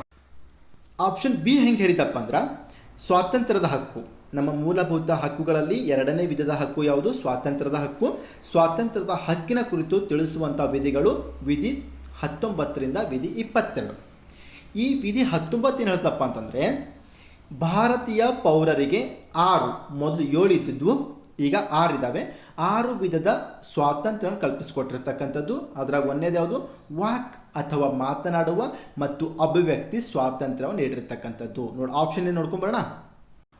ಸಂವಿಧಾನದ ಪರಿಚ್ಛೇದ 19 ವಾಕ್ ಮತ್ತು ಅಭಿವ್ಯಕ್ತಿ ಸ್ವಾತಂತ್ರ್ಯದ ಹಕ್ಕು ಪ್ರತಿಯೊಬ್ಬರ ಮೂಲಭೂತ ಹಕ್ಕಾಗಿದೆ. ಸರಿನಾ? ಎಸ್, ಇದು ಕೂಡ ಕರೆಕ್ಟು. ಆಪ್ಷನ್ ಸಿ ಬರೋಣ. 29ನೇ ವಿಧಿ ಏನು ಅಂತ ನನ್ನ ಕ್ಲಾಸಲ್ಲಿ ಹಿಂಗೆ ಇಟ್ಟಿದೆ ಸ್ಲೈಡು. ನಮ್ಮ ಮೂಲಭೂತ ಹಕ್ಕುಗಳಲ್ಲಿ ಒಂದಾಗಿರ್ತಕ್ಕಂಥ ಸಾಂಸ್ಕೃತಿಕ ಮತ್ತು ಶೈಕ್ಷಣಿಕಕ್ಕೂ ತಿಳಿಸ್ತಕ್ಕಂಥ ವಿಧಿಗಳು 29 ಮತ್ತು 30. ಅದ್ರಾಗ 29ನೇ ವಿಧಿ ಏನು ಹೇಳ್ತದ? ಅಲ್ಪಸಂಖ್ಯಾತರ ಸಾಂಸ್ಕೃತಿಕ ಹಿತರಕ್ಷಣೆ. 30ನೇದು ಅಲ್ಪಸಂಖ್ಯಾತರ ಶೈಕ್ಷಣಿಕ ಹಿತರಕ್ಷಣೆ. ನೋಡ್ರಿ, ಸಾಂಸ್ಕೃತಿಕ 29, ಶೈಕ್ಷಣಿಕ 30. ಇದು ನಿಮ್ಗೆ ಕ್ಲಿಯರ್ ಆಗಿರಲಿ. 29 ಸಾಂಸ್ಕೃತಿಕ ಹಿತರಕ್ಷಣೆ ಹೇಳ್ಕೊಡ್ತದ. ಭಾರತದ ವಾಸ ಮಾಡ್ತಕ್ಕಂತಹ ಪ್ರತಿಯೊಂದು ಜನಾಂಗದವರು ತಾವು ಹೊಂದಿರತಕ್ಕಂಥ ಭಾಷೆ, ಲಿಪಿ, ಸಂಸ್ಕೃತಿಗಳನ್ನ ರಕ್ಷಣೆ ಮಾಡ್ಬೋದು ಮತ್ತು ಅವುಗಳನ್ನ ಅಭಿವೃದ್ಧಿಪಡಿಸ್ತಕ್ಕಂಥ ಹಕ್ಕನ್ನು ಹೊಂದಿರತಕ್ಕಂಥದ್ದು. 29 ಬಿ ಹೇಳ್ತದ ರಾಜ್ಯದ ನಿರ್ವಹಣೆ ಅಥವಾ ಅನುದಾನಕ್ಕೆ ಒಳಪಡ್ತಕ್ಕಂತಹ ಯಾವುದೇ ಶೈಕ್ಷಣಿಕ ಸಂಸ್ಥೆಗಳಲ್ಲಿ ಧರ್ಮ, ಜಾತಿ, ಜನಾಂಗ, ಭಾಷೆ ಇವುಗಳ ಆಧಾರದ ಮೇಲೆ ಪ್ರವೇಶವನ್ನು ನಿರಾಕರಿಸುವಂತಿಲ್ಲ. ಇಲ್ಲೆಷ್ಟು ಅರ್ಥ ಮಾಡ್ಕೊಡ್ರಿ. ಆರ್ಟಿಕಲ್ 29 ಅಲ್ಪಸಂಖ್ಯಾತರ ಹಿತರಕ್ಷಣೆ, ಆರ್ಟಿಕಲ್ 30 ಅಲ್ಪಸಂಖ್ಯಾತರ ಶೈಕ್ಷಣಿಕ ಹಿತರಕ್ಷಣೆ ಅಂತ ಬರ್ತಕ್ಕಂಥದ್ದು. ಶೈಕ್ಷಣಿಕದಾಗ ಏನು ಬರ್ತದೆ ಸರ್? ಧಾರ್ಮಿಕ ಮತ್ತು ಭಾಷಾ ಅಲ್ಪಸಂಖ್ಯಾತರು ತಮ್ಮವರಿಗೆ ಶಿಕ್ಷಣ ನೀಡಲು ತಮ್ಮದೇ ಆದ ಶೈಕ್ಷಣಿಕ ಸಂಸ್ಥೆಗಳನ್ನು ಸ್ಥಾಪಿಸಿ ಅವುಗಳ ಆಡಳಿತವನ್ನು ನಿರ್ವಹಿಸುವ ಅವಕಾಶ ಕಲ್ಪಿಸಿಕೊಟ್ಟಿರ್ತಕ್ಕಂಥದ್ದು. ಆರ್ಟಿಕಲ್ 30 ಬಿ ಸರ್ಕಾರಗಳು ಅಂತಹ ಶೈಕ್ಷಣಿಕ ಸಂಸ್ಥೆಗಳಿಗೆ ಅನುದಾನ ನೀಡುವಾಗ ಯಾವುದೇ ತಾರತಮ್ಯವನ್ನು ಮಾಡುವಂತಿಲ್ಲ. ಇದು ಆರ್ಟಿಕಲ್ 20 ಆ್ಯಂಡ್ 30 ಬಗ್ಗೆ ನಾನು ನನ್ನ ಕ್ಲಾಸಲ್ಲಿ ಹಿಂಗೆ ಸ್ಲೈಡ್ ಇಟ್ಟು ಪಾಠ ಬೋಧನೆ ಮಾಡಿರ್ತಕ್ಕಂಥದ್ದು ಮತ್ತು ಇದೇ ಕ್ವಶನ್ ನಾನು ಟೆಸ್ಟ್ ಸೀರೀಸಲ್ಲಿ ಕೂಡ ಹಾಕಿದ್ದೆ. ಇಲ್ಲಿ ಪ್ರಶ್ನೆ ಏನು ಕೇಳಿದರೆ ಈಗ ನೋಡ್ಕೊಂಬರೋಣ. ಆರ್ಟಿಕಲ್ 45 ಹೇಳ್ತದೆ 6 ವರ್ಷದೊಳಗಿರ್ತಕ್ಕಂತಹ ಎಲ್ಲ ಮಕ್ಕಳ ಶೈಶವಾವಸ್ಥೆಯ ರಕ್ಷಣೆ ಮತ್ತು ಶೈಕ್ಷಣಿಕ ಅವಕಾಶಗಳನ್ನು ತಿಳಿಸ್ಕೊಡ್ತಕ್ಕಂಥದ್ದು ಸರಿಯಾಗಿದೆ. ಆರ್ಟಿಕಲ್ 19 ವಾಕ್ ಮತ್ತು ಅಭಿವ್ಯಕ್ತಿ ಸ್ವಾತಂತ್ರ್ಯ ಕೊಟ್ಟಿರ್ತಕ್ಕಂಥದ್ದು ಸರಿಯಾಗಿದೆ. ಆರ್ಟಿಕಲ್ 29 ಏನು ಹೇಳ್ತದೆ? ಅಲ್ಪಸಂಖ್ಯಾತರ ಸಾಂಸ್ಕೃತಿಕ ಹಿತರಕ್ಷಣೆ ಡೈರೆಕ್ಟಾಗಿ ಹೇಳಿದಿನಾದೆ. ಆರ್ಟಿಕಲ್ 35 ನೋಡ್ರಿ ಏನದಲ್ಲಿ ಅಲ್ಪಸಂಖ್ಯಾತರ ಶೈಕ್ಷಣಿಕ ಸಂಸ್ಥೆಗಳನ್ನು ಸ್ಥಾಪಿಸುವ ವಿಶೇಷ ಅವಕಾಶ ನೀಡಿರ್ತಕ್ಕಂಥದ್ದು ತಪ್ಪಾಗಿರ್ತಕ್ಕಂಥದ್ದು. ಶೈಕ್ಷಣಿಕ ಸಂಸ್ಥೆ ಸ್ಥಾಪಿಸಲು ಆಡಳಿತ ನಿರ್ವಹಿಸಲು ಕೊಟ್ಟಿರ್ತಕ್ಕಂಥದ್ದು 30A ಆರ್ ಶೈಕ್ಷಣಿಕ ಹಿತಾಸಕ್ತಿ ಸಂಪಟ್ಟಿರ್ತಕ್ಕಂಥದ್ದು ಆರ್ಟಿಕಲ್ 30. ಸೊ ಆರ್ಟಿಕಲ್ 35 ರಾಂಗ್ ಇರ್ತಕ್ಕಂಥದ್ದು. ಇಲ್ಲಿ ಸರಿಯಾಗಿರ್ತಕ್ಕಂಥ ಹೇಳಿಕೆ ಯಾವಪ್ಪ ಅಂದ್ರೆ ಎ, ಬಿ ಮತ್ತು ಸಿ. ಸೊ ಆಪ್ಷನ್ 4 ಸರಿಯಾಗಿರ್ತಕ್ಕಂಥದ್ದು. ಎ ಮತ್ತು ಬಿ ಮತ್ತು ಸಿ ಈ 3 ಸರಿಯಾಗಿದ್ದಾವ. ಆಪ್ಷನ್ ಡಿ ತಪ್ಪಾಗಿರ್ತಕ್ಕಂಥದ್ದು. ಆಪ್ಷನ್ ಡಿಗೆ ಸರಿಯಾಗಿರ್ತಕ್ಕಂಥ ಆರ್ಟಿಕಲ್ ಯಾವುದಪ್ಪ ಅಂದ್ರೆ ಆರ್ಟಿಕಲ್ 30 ಇದ್ರೆ ರೈಟ್ ಆಗ್ತಾ ಇತ್ತು. ನೆಕ್ಸ್ಟ್ ಇನ್ನೊಂದು ಪ್ರಶ್ನೆ ನೋಡ್ಕೊಂಬರೋಣ ನಾವಿಲ್ಲಿ. ನೋಡಿ ಏನು ಕೊಟ್ಟಿದ್ದಾನ? ಈ ಕೆಳಗಿನ ಹೇಳಿಕೆಗಳನ್ನು ಓದಿರಿ. ನೋಡಿ ಏನು ಹೇಳಿದಾರೆ ಇಲ್ಲಿ? ಸಂವಿಧಾನದ 17ನೇ ವಿಧಿಯು ಅಸ್ಪೃಶ್ಯತಾ ಆಚರಣೆಯನ್ನು ನಿಷೇಧಿಸಿದೆ. ಬಿ, ಭಾರತ ಸರ್ಕಾರ ಅಸ್ಪೃಶ್ಯತಾ ಅಪರಾಧಗಳ ಕಾಯ್ದೆಯನ್ನು 1955ರಲ್ಲಿ ಜಾರಿಗೊಳಿಸಿದೆ. ಸಿ, ನಾಗರಿಕ ಹಕ್ಕುಗಳ ಸಂರಕ್ಷಣಾ ಕಾಯ್ದೆ ಎಂದು 1976ರಲ್ಲಿ ಜಾರಿಗೊಳಿಸಲಾಯಿತು.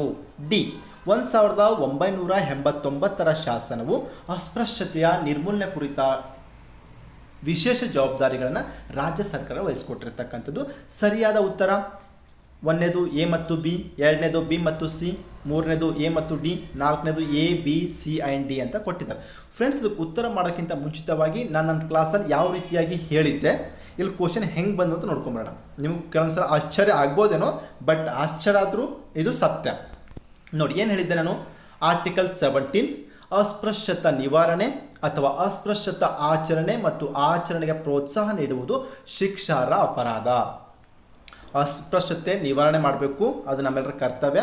ಒಂದು ವೇಳೆ ಅಸ್ಪೃಶ್ಯತೆ ಆಚರಣೆ ಮಾಡೋದಾಗಿರ್ಬೋದು, ಅಸ್ಪೃಶ್ಯತೆ ಆಚರಣೆಗೆ ಪ್ರೋತ್ಸಾಹ ನೀಡೋದಾಗಿರ್ಬೋದು, ಇದು ಶಿಕ್ಷಾರ್ಹ ಅಪರಾಧ ಆಗಿರ್ತಕ್ಕಂಥದ್ದು. ಅದಕ್ಕೋಸ್ಕರ 1955ದಾಗ ನಾವು ಅಸ್ಪೃಶ್ಯತಾ ನಿವಾರಣಾ ಕಾಯ್ದೆಯನ್ನು ಜಾರಿ ತಂದಿದ್ದೀವಿ. ಎಷ್ಟಾಗ? 1955ದಾಗ ಅಸ್ಪೃಶ್ಯತಾ ನಿವಾರಣಾ ಕಾಯ್ದೆನ ಜಾರಿ ತಂದಿರತಕ್ಕಂಥದ್ದು. ಮುಂದುವರೆದು 1976ರಾಗ ಈ ಒಂದು 1955 ಏನಪ್ಪ ಅಂದರೆ ಆ್ಯಕ್ಟ್ ಇತ್ತಲ್ಲ, ಕಾಯ್ದೆ ಇತ್ತಲ್ಲ, ಆ ಒಂದು ಕಾಯ್ದೆಗೆ ತಿದ್ದುಪಡಿ ಮಾಡಿ ಅದಕ್ಕೆ ಮರುನಾಮಕರಣ ಮಾಡಿವಿ. ಏನಂತ? 1955ರ ನಾಗರಿಕ ಹಕ್ಕುಗಳ ಸಂರಕ್ಷಣಾ ಕಾಯ್ದೆ ಅಂತ ಮರುನಾಮಕರಣ ಮಾಡಿರ್ತಕ್ಕಂಥದ್ದು. ಅದೇ ರೀತಿ 1989ರ ಕಾಯ್ದೆಯು ಅಸ್ಪೃಶ್ಯತೆ ನಿರ್ಮೂಲನೆ ಕುರಿತಾದ ವಿಶೇಷ ಜವಾಬ್ದಾರಿಗಳನ್ನು ರಾಜ್ಯ ಸರ್ಕಾರಗಳಿಗೆ ವಹಿಸಿಕೊಟ್ಟಿರ್ತಕ್ಕಂಥದ್ದು. ಆರ್ಟಿಕಲ್ 17 ಹೇಳೋದು ಅಸ್ಪೃಶ್ಯತೆ ನಿವಾರಣೆ ಮಾಡಬೇಕು, ಅಸ್ಪೃಶ್ಯತೆ ಆಚರಣೆ ಮಾಡೋದು, ಅಸ್ಪೃಶ್ಯತೆ ಆಚರಣೆಗೆ ಪ್ರೋತ್ಸಾಹ ನೀಡೋದು ಶಿಕ್ಷಾರ್ಹ ಅಪರಾಧ ಆಗಿರ್ತಕ್ಕಂಥದ್ದು. ಅಸ್ಪೃಶ್ಯತೆ ನಿವಾರಣೆ ಮಾಡೋ ಸಲುವಾಗಿ ಒಂದು ಆ್ಯಕ್ಟ್ ಜಾರಿಗೆ ತಂದೀವಿ. ಯಾವಾಗ? 1955. ಅದಕ್ಕೆ ಯಾವಾಗ ತಿದ್ದುಪಡಿ ಮಾಡಿದ್ವಿ ನಾವು? 1976. ಅದಕ್ಕೆ ಏನಂತ ಮರುನಾಮಕರಣ ಮಾಡೀವಿ? 1955ರ ನಾಗರಿಕ ಹಕ್ಕುಗಳ ಸಂರಕ್ಷಣಾ ಕಾಯ್ದೆ ಅಂತ ಮರುನಾಮಕರಣ ಮಾಡಿದ್ದೀವಿ. ಅದರ ನಂತರ 1989ರಾಗ ಒಂದು ಕಾಯ್ದೆ ಜಾರಿಗೆ ಬಂತು. ಆ ಕಾಯ್ದೆಯ ಪ್ರಕಾರವಾಗಿ ಅಸ್ಪೃಶ್ಯತೆ ನಿರ್ಮೂಲನೆ ಕುರಿತಾದ ವಿಶೇಷ ಜವಾಬ್ದಾರಿಗಳನ್ನು ರಾಜ್ಯ ಸರ್ಕಾರಗಳಿಗೆ ವಹಿಸಿರ್ತಕ್ಕಂಥದ್ದು. ಈಗ ಕ್ವಶನ್ ಬರೋಣ ಫ್ರೆಂಡ್ಸ್, ಏನೇನಾಗಿದೆ ಅಂತ ನೋಡಿ. ಸಂವಿಧಾನದ 17ನೇ ವಿಧಿಯು ಅಸ್ಪೃಶ್ಯತಾ ಆಚರಣೆ ನಿಷೇಧಿಸಿದೆ, ಕರೆಕ್ಟ್ ಆಗಿರ್ತಕ್ಕಂಥದ್ದು. ಅಸ್ಪೃಶ್ಯತಾ ಅಪರಾಧಗಳ ಕಾಯ್ದೆ ಯಾವಾಗ ಜಾರಿ ಬಂತು? 1955. ನಾಗರಿಕ ಹಕ್ಕುಗಳ ಸಂರಕ್ಷಣಾ ಕಾಯ್ದೆ ಎಂದು ಯಾವಾಗ ಜಾರಿಗೊಳಿಸಲಾಯಿತು? 1976ರಾಗ. ಅದು ಮುಂದುವರೆದು 1989ರ ಶಾಸನ ಏನು ಮಾಡಿದ? ಅಸ್ಪೃಶ್ಯತೆ ನಿರ್ಮೂಲನೆ ಕುರಿತಾಗಿರ್ತಕ್ಕಂಥ ವಿಶೇಷ ಜವಾಬ್ದಾರಿ ಯಾರಿಗೆ ವಹಿಸಿರ್ತಕ್ಕಂಥದ್ದು? ರಾಜ್ಯ ಸರ್ಕಾರಗಳಿಗೆ ವಹಿಸಿಕೊಟ್ಟಿರ್ತಕ್ಕಂಥದ್ದು. ABCD 4 ಸರಿಯಾಗಿದ್ದಾವ. ಹಾಗ ನಮ್ಮ ಆಪ್ಷನ್ ಯಾವುದಾಗಿರ್ತದೆ? 4ನೇ ಆಪ್ಷನ್ಸ್ ರೈಟ್ ಆಗಿರ್ತದೆ. ನೋಡಿ ಫ್ರೆಂಡ್ಸ್, ನಾನು ಯಾವ ರೀತಿ ಪಾಯಿಂಟ್ ಹೇಳಿದ್ದ ಅದೇ ಪಾಯಿಂಟಲ್ಲಿ ಕೊಟ್ಟಿರ್ತಕ್ಕಂಥದ್ದು. ನೆಕ್ಸ್ಟ್, ಎಕಾನಮಿ ಸಂಬಂಧಪಟ್ಟಂತೆ ಒಂದು ಡೆಮೋ ಕ್ಲಾಸ್ ಕೊಟ್ಟಿದ್ದ. ಆ ಡೆಮೋ ಕ್ಲಾಸಲ್ಲಿ ನಾನು ಟ್ರಿಕ್ಕಿಯಾಗಿ ಕೂಡ ಹೇಳಿದ್ದ, direct tax, indirect tax. Direct tax ಯಾವುದು ಇಲ್ಲ, ಯಾವುದಿದೆ, ಇವುಗಳಲ್ಲಿ ಯಾವ್ದು ಸರಿ, ಯಾವ್ದು ತಪ್ಪು ಅಂತಲೂ ಕೂಡ ಕೇಳ್ಬೋದು ಅಂತ ಒಂದು ಟ್ರಿಕ್ಕಿಯಾಗಿ ನಿಮ್ಗೊಂದು ಕೋಡ್ ಕೂಡ ಕೊಟ್ಟಿದ್ದಾನೆ ಲೈವ್ ಕ್ಲಾಸಲ್ಲಿ. ಅದೇ ಕ್ವಶನ್ ತೆಗೆದಿಟ್ಟಿದ್ದಲ್ಲಿ ಪ್ರತ್ಯಕ್ಷ ತೆರಿಗೆಗಳ ಸರಿಯಾದ ಗುಂಪು. ನಾವಿಲ್ಲಿ ಆಯ್ಕೆ ಮಾಡೋಕ್ಕಿಂತ ಮುಂಚಿತವಾಗಿ ಒಂಚೂರು ನೋಡ್ಕೊಂಬರೋಣ. ನೋಡ್ರಿ, ಆಪ್ಷನ್ 1 ಇದನ್ನು ಕೊಟ್ಟನೀಗ. ಕೇಂದ್ರ ಅಬಕಾರಿ ತೆರಿಗೆ, ಮೌಲ್ಯವರ್ಧಿತ ತೆರಿಗೆ, ಆಮದು ರಫ್ತು ಸುಂಕಗಳು, ಸೇವಾ ತೆರಿಗೆ ಅಂತ ಕೊಟ್ಟಿದ್ದಾರೆ. 2ನೇದು ವರಮಾನ ತೆರಿಗೆ, ಕಂಪನಿ ತೆರಿಗೆ, ಸಂಪತ್ತಿನ ತೆರಿಗೆ, ಸ್ಟ್ಯಾಂಪ್ ತೆರಿಗೆ. 3ನೇದು ವರಮಾನ ತೆರಿಗೆ, ಕಂಪನಿ ತೆರಿಗೆ, ಸಂಪತ್ತಿನ ತೆರಿಗೆ, ಸೇವಾ ತೆರಿಗೆ. ನೆಕ್ಸ್ಟ್ 4ನೇದು ಕೇಂದ್ರ ಅಬಕಾರಿ ತೆರಿಗೆ, ಕಂಪನಿ ತೆರಿಗೆ, ಸಂಪತ್ತಿನ ತೆರಿಗೆ, ಸ್ಟ್ಯಾಂಪ್ ತೆರಿಗೆ ಅಂತ ಕೊಟ್ಟಿದ್ದಾರೆ ಇಲ್ಲಿ. ಸರಿನಾ? ಸ್ಟ್ಯಾಂಪ್ ಅಂದರೆ ಸ್ಟ್ಯಾಂಪ್ ಶುಲ್ಕ ಅಂತ ಅರ್ಥ. ನೋಡಿ ಫ್ರೆಂಡ್ಸ್, ಈ ಒಂದು ಪ್ರಶ್ನೆಗೆ ಉತ್ತರಿಸೋಕ್ಕಿಂತ ಮುಂಚಿತವಾಗಿ ನಾನು ಯಾವ ರೀತಿ ಕೋಡ್ ಹೇಳ್ಕೊಟ್ಟಿದ್ದ ರೈಟಿಂಗ್ನಾಗ ಅಂತ ನೋಡ್ಕೊಂಬರೋಣ. ನೋಡಿ, ಡೈರೆಕ್ಟ್ ಟ್ಯಾಕ್ಸ್ ಒಂದು ಲಿಸ್ಟ್ ಕೊಟ್ಟಿದ್ದ ಡೆಮೋ ಕ್ಲಾಸ್ನಾಗ, ಇಂಡೈರೆಕ್ಟ್ ಟ್ಯಾಕ್ಸ್ ಒಂದು ಲಿಸ್ಟ್ ಕೊಟ್ಟಿದ್ದ. ಡೈರೆಕ್ಟ್ ಟ್ಯಾಕ್ಸ್ ಹೆಂಗೆ ಓದ್ಬೇಕಂತ ಹೇಳಿದನು? wipro.co.in ಅಂತ ಓದ್ಬೇಕಂತ ಹೇಳಿದ್ದ. Direct taxes ಯಾವಲ್ಲಿ? wipro.co.in ಅಂತ ಓದಬೇಕು. ಇಂಡೈರೆಕ್ಟ್ ಅಂತ ಬಂದಾಗ ಎಕ್ಸ್ಕ್ಯೂಸ್ ಮೀ ಅಂತ ಓದಬೇಕು. ಇಷ್ಟೇ ಅಂತ ಹೇಳಿದ್ದೀನಿ ನಾನು. ಇಲ್ಲಿ ಏನು ಕೊಟ್ಟಿದ್ದಾನೆ ಈಗ? ಡೈರೆಕ್ಟಾಗಿ ಕೊಟ್ಟಿರ್ತಕ್ಕಂಥದ್ದು. ವಿಪ್ರೋ ಅಂದ್ರೇನು? ಮೊದಲಿರ್ತಕ್ಕಂಥ ವಿಹಿ ಈ ಸ್ಟ್ಯಾಂಡ್ ಫಾರ್ ವೆಲ್ತ್. ವೆಲ್ತ್ ಅಂದ್ರೇನು? ಸಂಪತ್ತು. ಸರಿನಾ? ಸಂಪತ್ತಿನ ತೆರಿಗೆ. ಪ್ರೋ ಅಂದ್ರೆ ಪ್ರಾಪರ್ಟಿ, ಆಸ್ತಿ. ಸರಿನಾ? Next C, corporate tax, company tax ಆಗಿರ್ತಕ್ಕಂಥದ್ದು. Next income tax. ಏನಂದ್ರೆ ಇನ್ಕಮ್ ಟ್ಯಾಕ್ಸ್. ಇವು 4 ಏನಪ್ಪ ಅಂದ್ರೆ ಡೈರೆಕ್ಟ್ ಟ್ಯಾಕ್ಸಾಗಿ ಬರ್ತಕ್ಕಂಥದ್ದು. ಇಂಡೈರೆಕ್ಟ್ ಟ್ಯಾಕ್ಸ್ ಯಾವ? ಈಗ ಎಕ್ಸೈಸ್ ಟ್ಯಾಕ್ಸ್. ಎಕ್ಸ್ಕ್ಯೂಸ್ ಮಿ ಅಂದ್ರೇನು? ಎಕ್ಸ್ ಅಂದ್ರೇನು? Excise tax. CUQ ಅಂದರೆ customs tax. SE service tax ಅಂದ್ರೆ ಸೇವಾ ತೆರಿಗೆ. M ಅಂದ್ರೆ ಮಾರ್ಕೆಟ್ ಟ್ಯಾಕ್ಸ್ ಅಥವಾ ವ್ಯಾಟ್ ಅಂತ ಕರಿತೀವಿ. E ಅಂದ್ರೆ ಎಂಟರ್ಟೈನ್ಮೆಂಟ್ ಟ್ಯಾಕ್ಸ್ ಅಂತ. ನಾವು ಒಂದೊಂದ ನೋಡ್ಕೊಂಬರೋಣ. ಇಲ್ಲಿ ಕೇಂದ್ರ ಅಬಕಾರಿ ತೆರಿಗೆ, ಎಕ್ಸೈಸ್ ಟ್ಯಾಕ್ಸ್. ಎಕ್ಸ್ಕ್ಯೂಸ್ ಮಿ ಎಲ್ಲದದು? ಇಂಡೈರೆಕ್ಟ್. ಇಲ್ಲಿ ಬರಲ್ಲ. ಈಗ ಎಕ್ಸೈಸ್ ಎಲ್ಲ ಹೇಳಿದ್ದ ನಾನು, ಅಬಕಾರಿ ತೆರಿಗೆ ಎಲ್ಲ ಅಂತ ಹೇಳಿದ್ದ, ಇಂಡೈರೆಕ್ಟ್ ಅಂತ ಹೇಳಿದ್ದ. ಹೀಗಾಗಿ ಅಬಕಾರಿ ತೆಗೆದುಬಿಟ್ಟು ಎಲ್ಲದ ಅಬಕಾರಿ. ಈಗ ಆಪ್ಷನ್ 1 ಆಪ್ಷನ್ 4 ಹೋಗ್ಬಿಡುತ್ತೆ. ಯಾಕಂದ್ರೆ ಎಕ್ಸೈಸ್ ಟ್ಯಾಕ್ಸು ಇಂಡೈರೆಕ್ಟ್ನ ಬರ್ತಕ್ಕಂಥದ್ದು. ಎಕ್ಸ್ಕ್ಯೂಸ್ ಮೀ ಇಂಡೈರೆಕ್ಟ್ ಇರ್ತದೆ. ಹೌದಾ? wipro.com ಏನಾಗಿರ್ತದೆ? wipro.co.in ಏನಾಗ್ತದೆ? ಡೈರೆಕ್ಟ್ ಆಗಿರ್ತದೆ. ಇವೆರಡಂತೂ ಹೋದು. ಉಳಿತೇನೆ ಈಗ ನನಗೆ 2 ಮತ್ತು 3 ಉಳಿತು. 2 ಮತ್ತು 3 ನೋಡ್ರಿ. ಈಗ ವರಮಾನ ತೆರಿಗೆ, ಕಂಪನಿ ತೆರಿಗೆ, ಸಂಪತ್ತಿನ ತೆರಿಗೆ, ಸ್ಟ್ಯಾಂಪ್ ಶುಲ್ಕ, ಸೇವಾ ತೆರಿಗೆ. ಸರ್ವಿಸ್ ಟ್ಯಾಕ್ಸ್ ಅಂತದೆ. ಹೌದಾ? ಸರ್ವಿಸ್ ಟ್ಯಾಕ್ಸ್ ಎಲ್ಲಿ ಬರ್ತಂತ ಹೇಳಿದನು? ಎಕ್ಸ್ಕ್ಯೂಸ್ ಮೀ ಹೇಳಿದನ. Excuse me. ಎಕ್ಸ್ ಅಂದ್ರೆ ಎಕ್ಸೈಸ್ ಟ್ಯಾಕ್ಸ್ ಆಗಿರ್ತಕ್ಕಂಥದ್ದು. ಕ್ಯೂ ಅಂದ್ರೆ ಕಸ್ಟಮ್ಸು. SE ಅಂದ್ರೆ ಸರ್ವಿಸ್ ಟ್ಯಾಕ್ಸ್ ಅಂತ ಹೇಳಿದ್ ನಾನು. ಇಂಡೈರೆಕ್ಟಲ್ಲಿ ಸರ್ವಿಸ್ ಟ್ಯಾಕ್ಸ್ ಬರ್ತದೆ. ಹೀಗಾಗಿ ಇದು ಕೂಡ ಹೋಗ್ಬಿಡ್ತು. ಆಪ್ಷನ್ ಯಾವುದು ನನಗೀಗ? ವರಮಾನ ತೆರಿಗೆ, ಕಂಪನಿ ತೆರಿಗೆ, ಸಂಪತ್ತಿನ ತೆರಿಗೆ, ಸ್ಟ್ಯಾಂಪ್ ಶುಲ್ಕ. Option B is the right answer. ನೋಡಿ ಫ್ರೆಂಡ್ಸ್, ನೀವು ಒಂದು ಕೋಡ್ ನೆನ್ಪಿಟ್ಕೊಂಡ್ರೆ ಡೈರೆಕ್ಟ್ ಆ್ಯಂಡ್ ಇಂಡೈರೆಕ್ಟ್ ಟ್ಯಾಕ್ಸ್ಗಳನ್ನ ಈಸಿಲಿಯಾಗಿ ಫೈಂಡ್ ಔಟ್ ಮಾಡ್ಕೊಂಡು ಹೋಗ್ಬೋದು. ನಾನು ಡೆಮೋ ಕ್ಲಾಸಲ್ಲಿ ನಿಮಗೆ ಹಿಂಗೆ ಹೇಳಿದ್ದೆ, ಅದೇ ಕ್ವಶನ್ ರೈಸ್ ಆಗಿರ್ತಕ್ಕಂಥದ್ದು. ನಿಮಗೂ ಇನ್ನೂ ಒಂದು ಚೂರು ಡೀಟೇಲ್ ಬೇಕಿತ್ತು ಅಂದ್ರೆ ಈ ಸ್ಲೈಡನ್ನು ಕೂಡ ಏನಪ್ಪ ಅಂದರೆ ಡೈರೆಕ್ಟ್ ಆ್ಯಂಡ್ ಇಂಡೈರೆಕ್ಟ್ ಟ್ಯಾಕ್ಸಸ್ಗಳ ಒಂದು ಎಕ್ಸಾಂಪಲ್ ಕೂಡ ಕೊಟ್ಟಿದ್ದೀನಿ. ಇದನ್ನು ನೀವು ವಿಡಿಯೋನ ಪಾಸ್ ಮಾಡಿಕೊಂಡು ನೋಡ್ಕೋಬೇಕು. ಇವೆಲ್ಲ ಡೈರೆಕ್ಟ್ ಟ್ಯಾಕ್ಸ್ಗಳು, ಇವೆಲ್ಲ ಇಂಡೈರೆಕ್ಟ್ ಟ್ಯಾಕ್ಸ್ಗಳು ಆಗಿರ್ತಕ್ಕಂಥದ್ದು. ಇದು ನೋಡ್ರೆ ಕ್ಲಿಯರಾಗಿ ಗೊತ್ತಾಗಿರುತ್ತೆ ನಿಮಗೆ.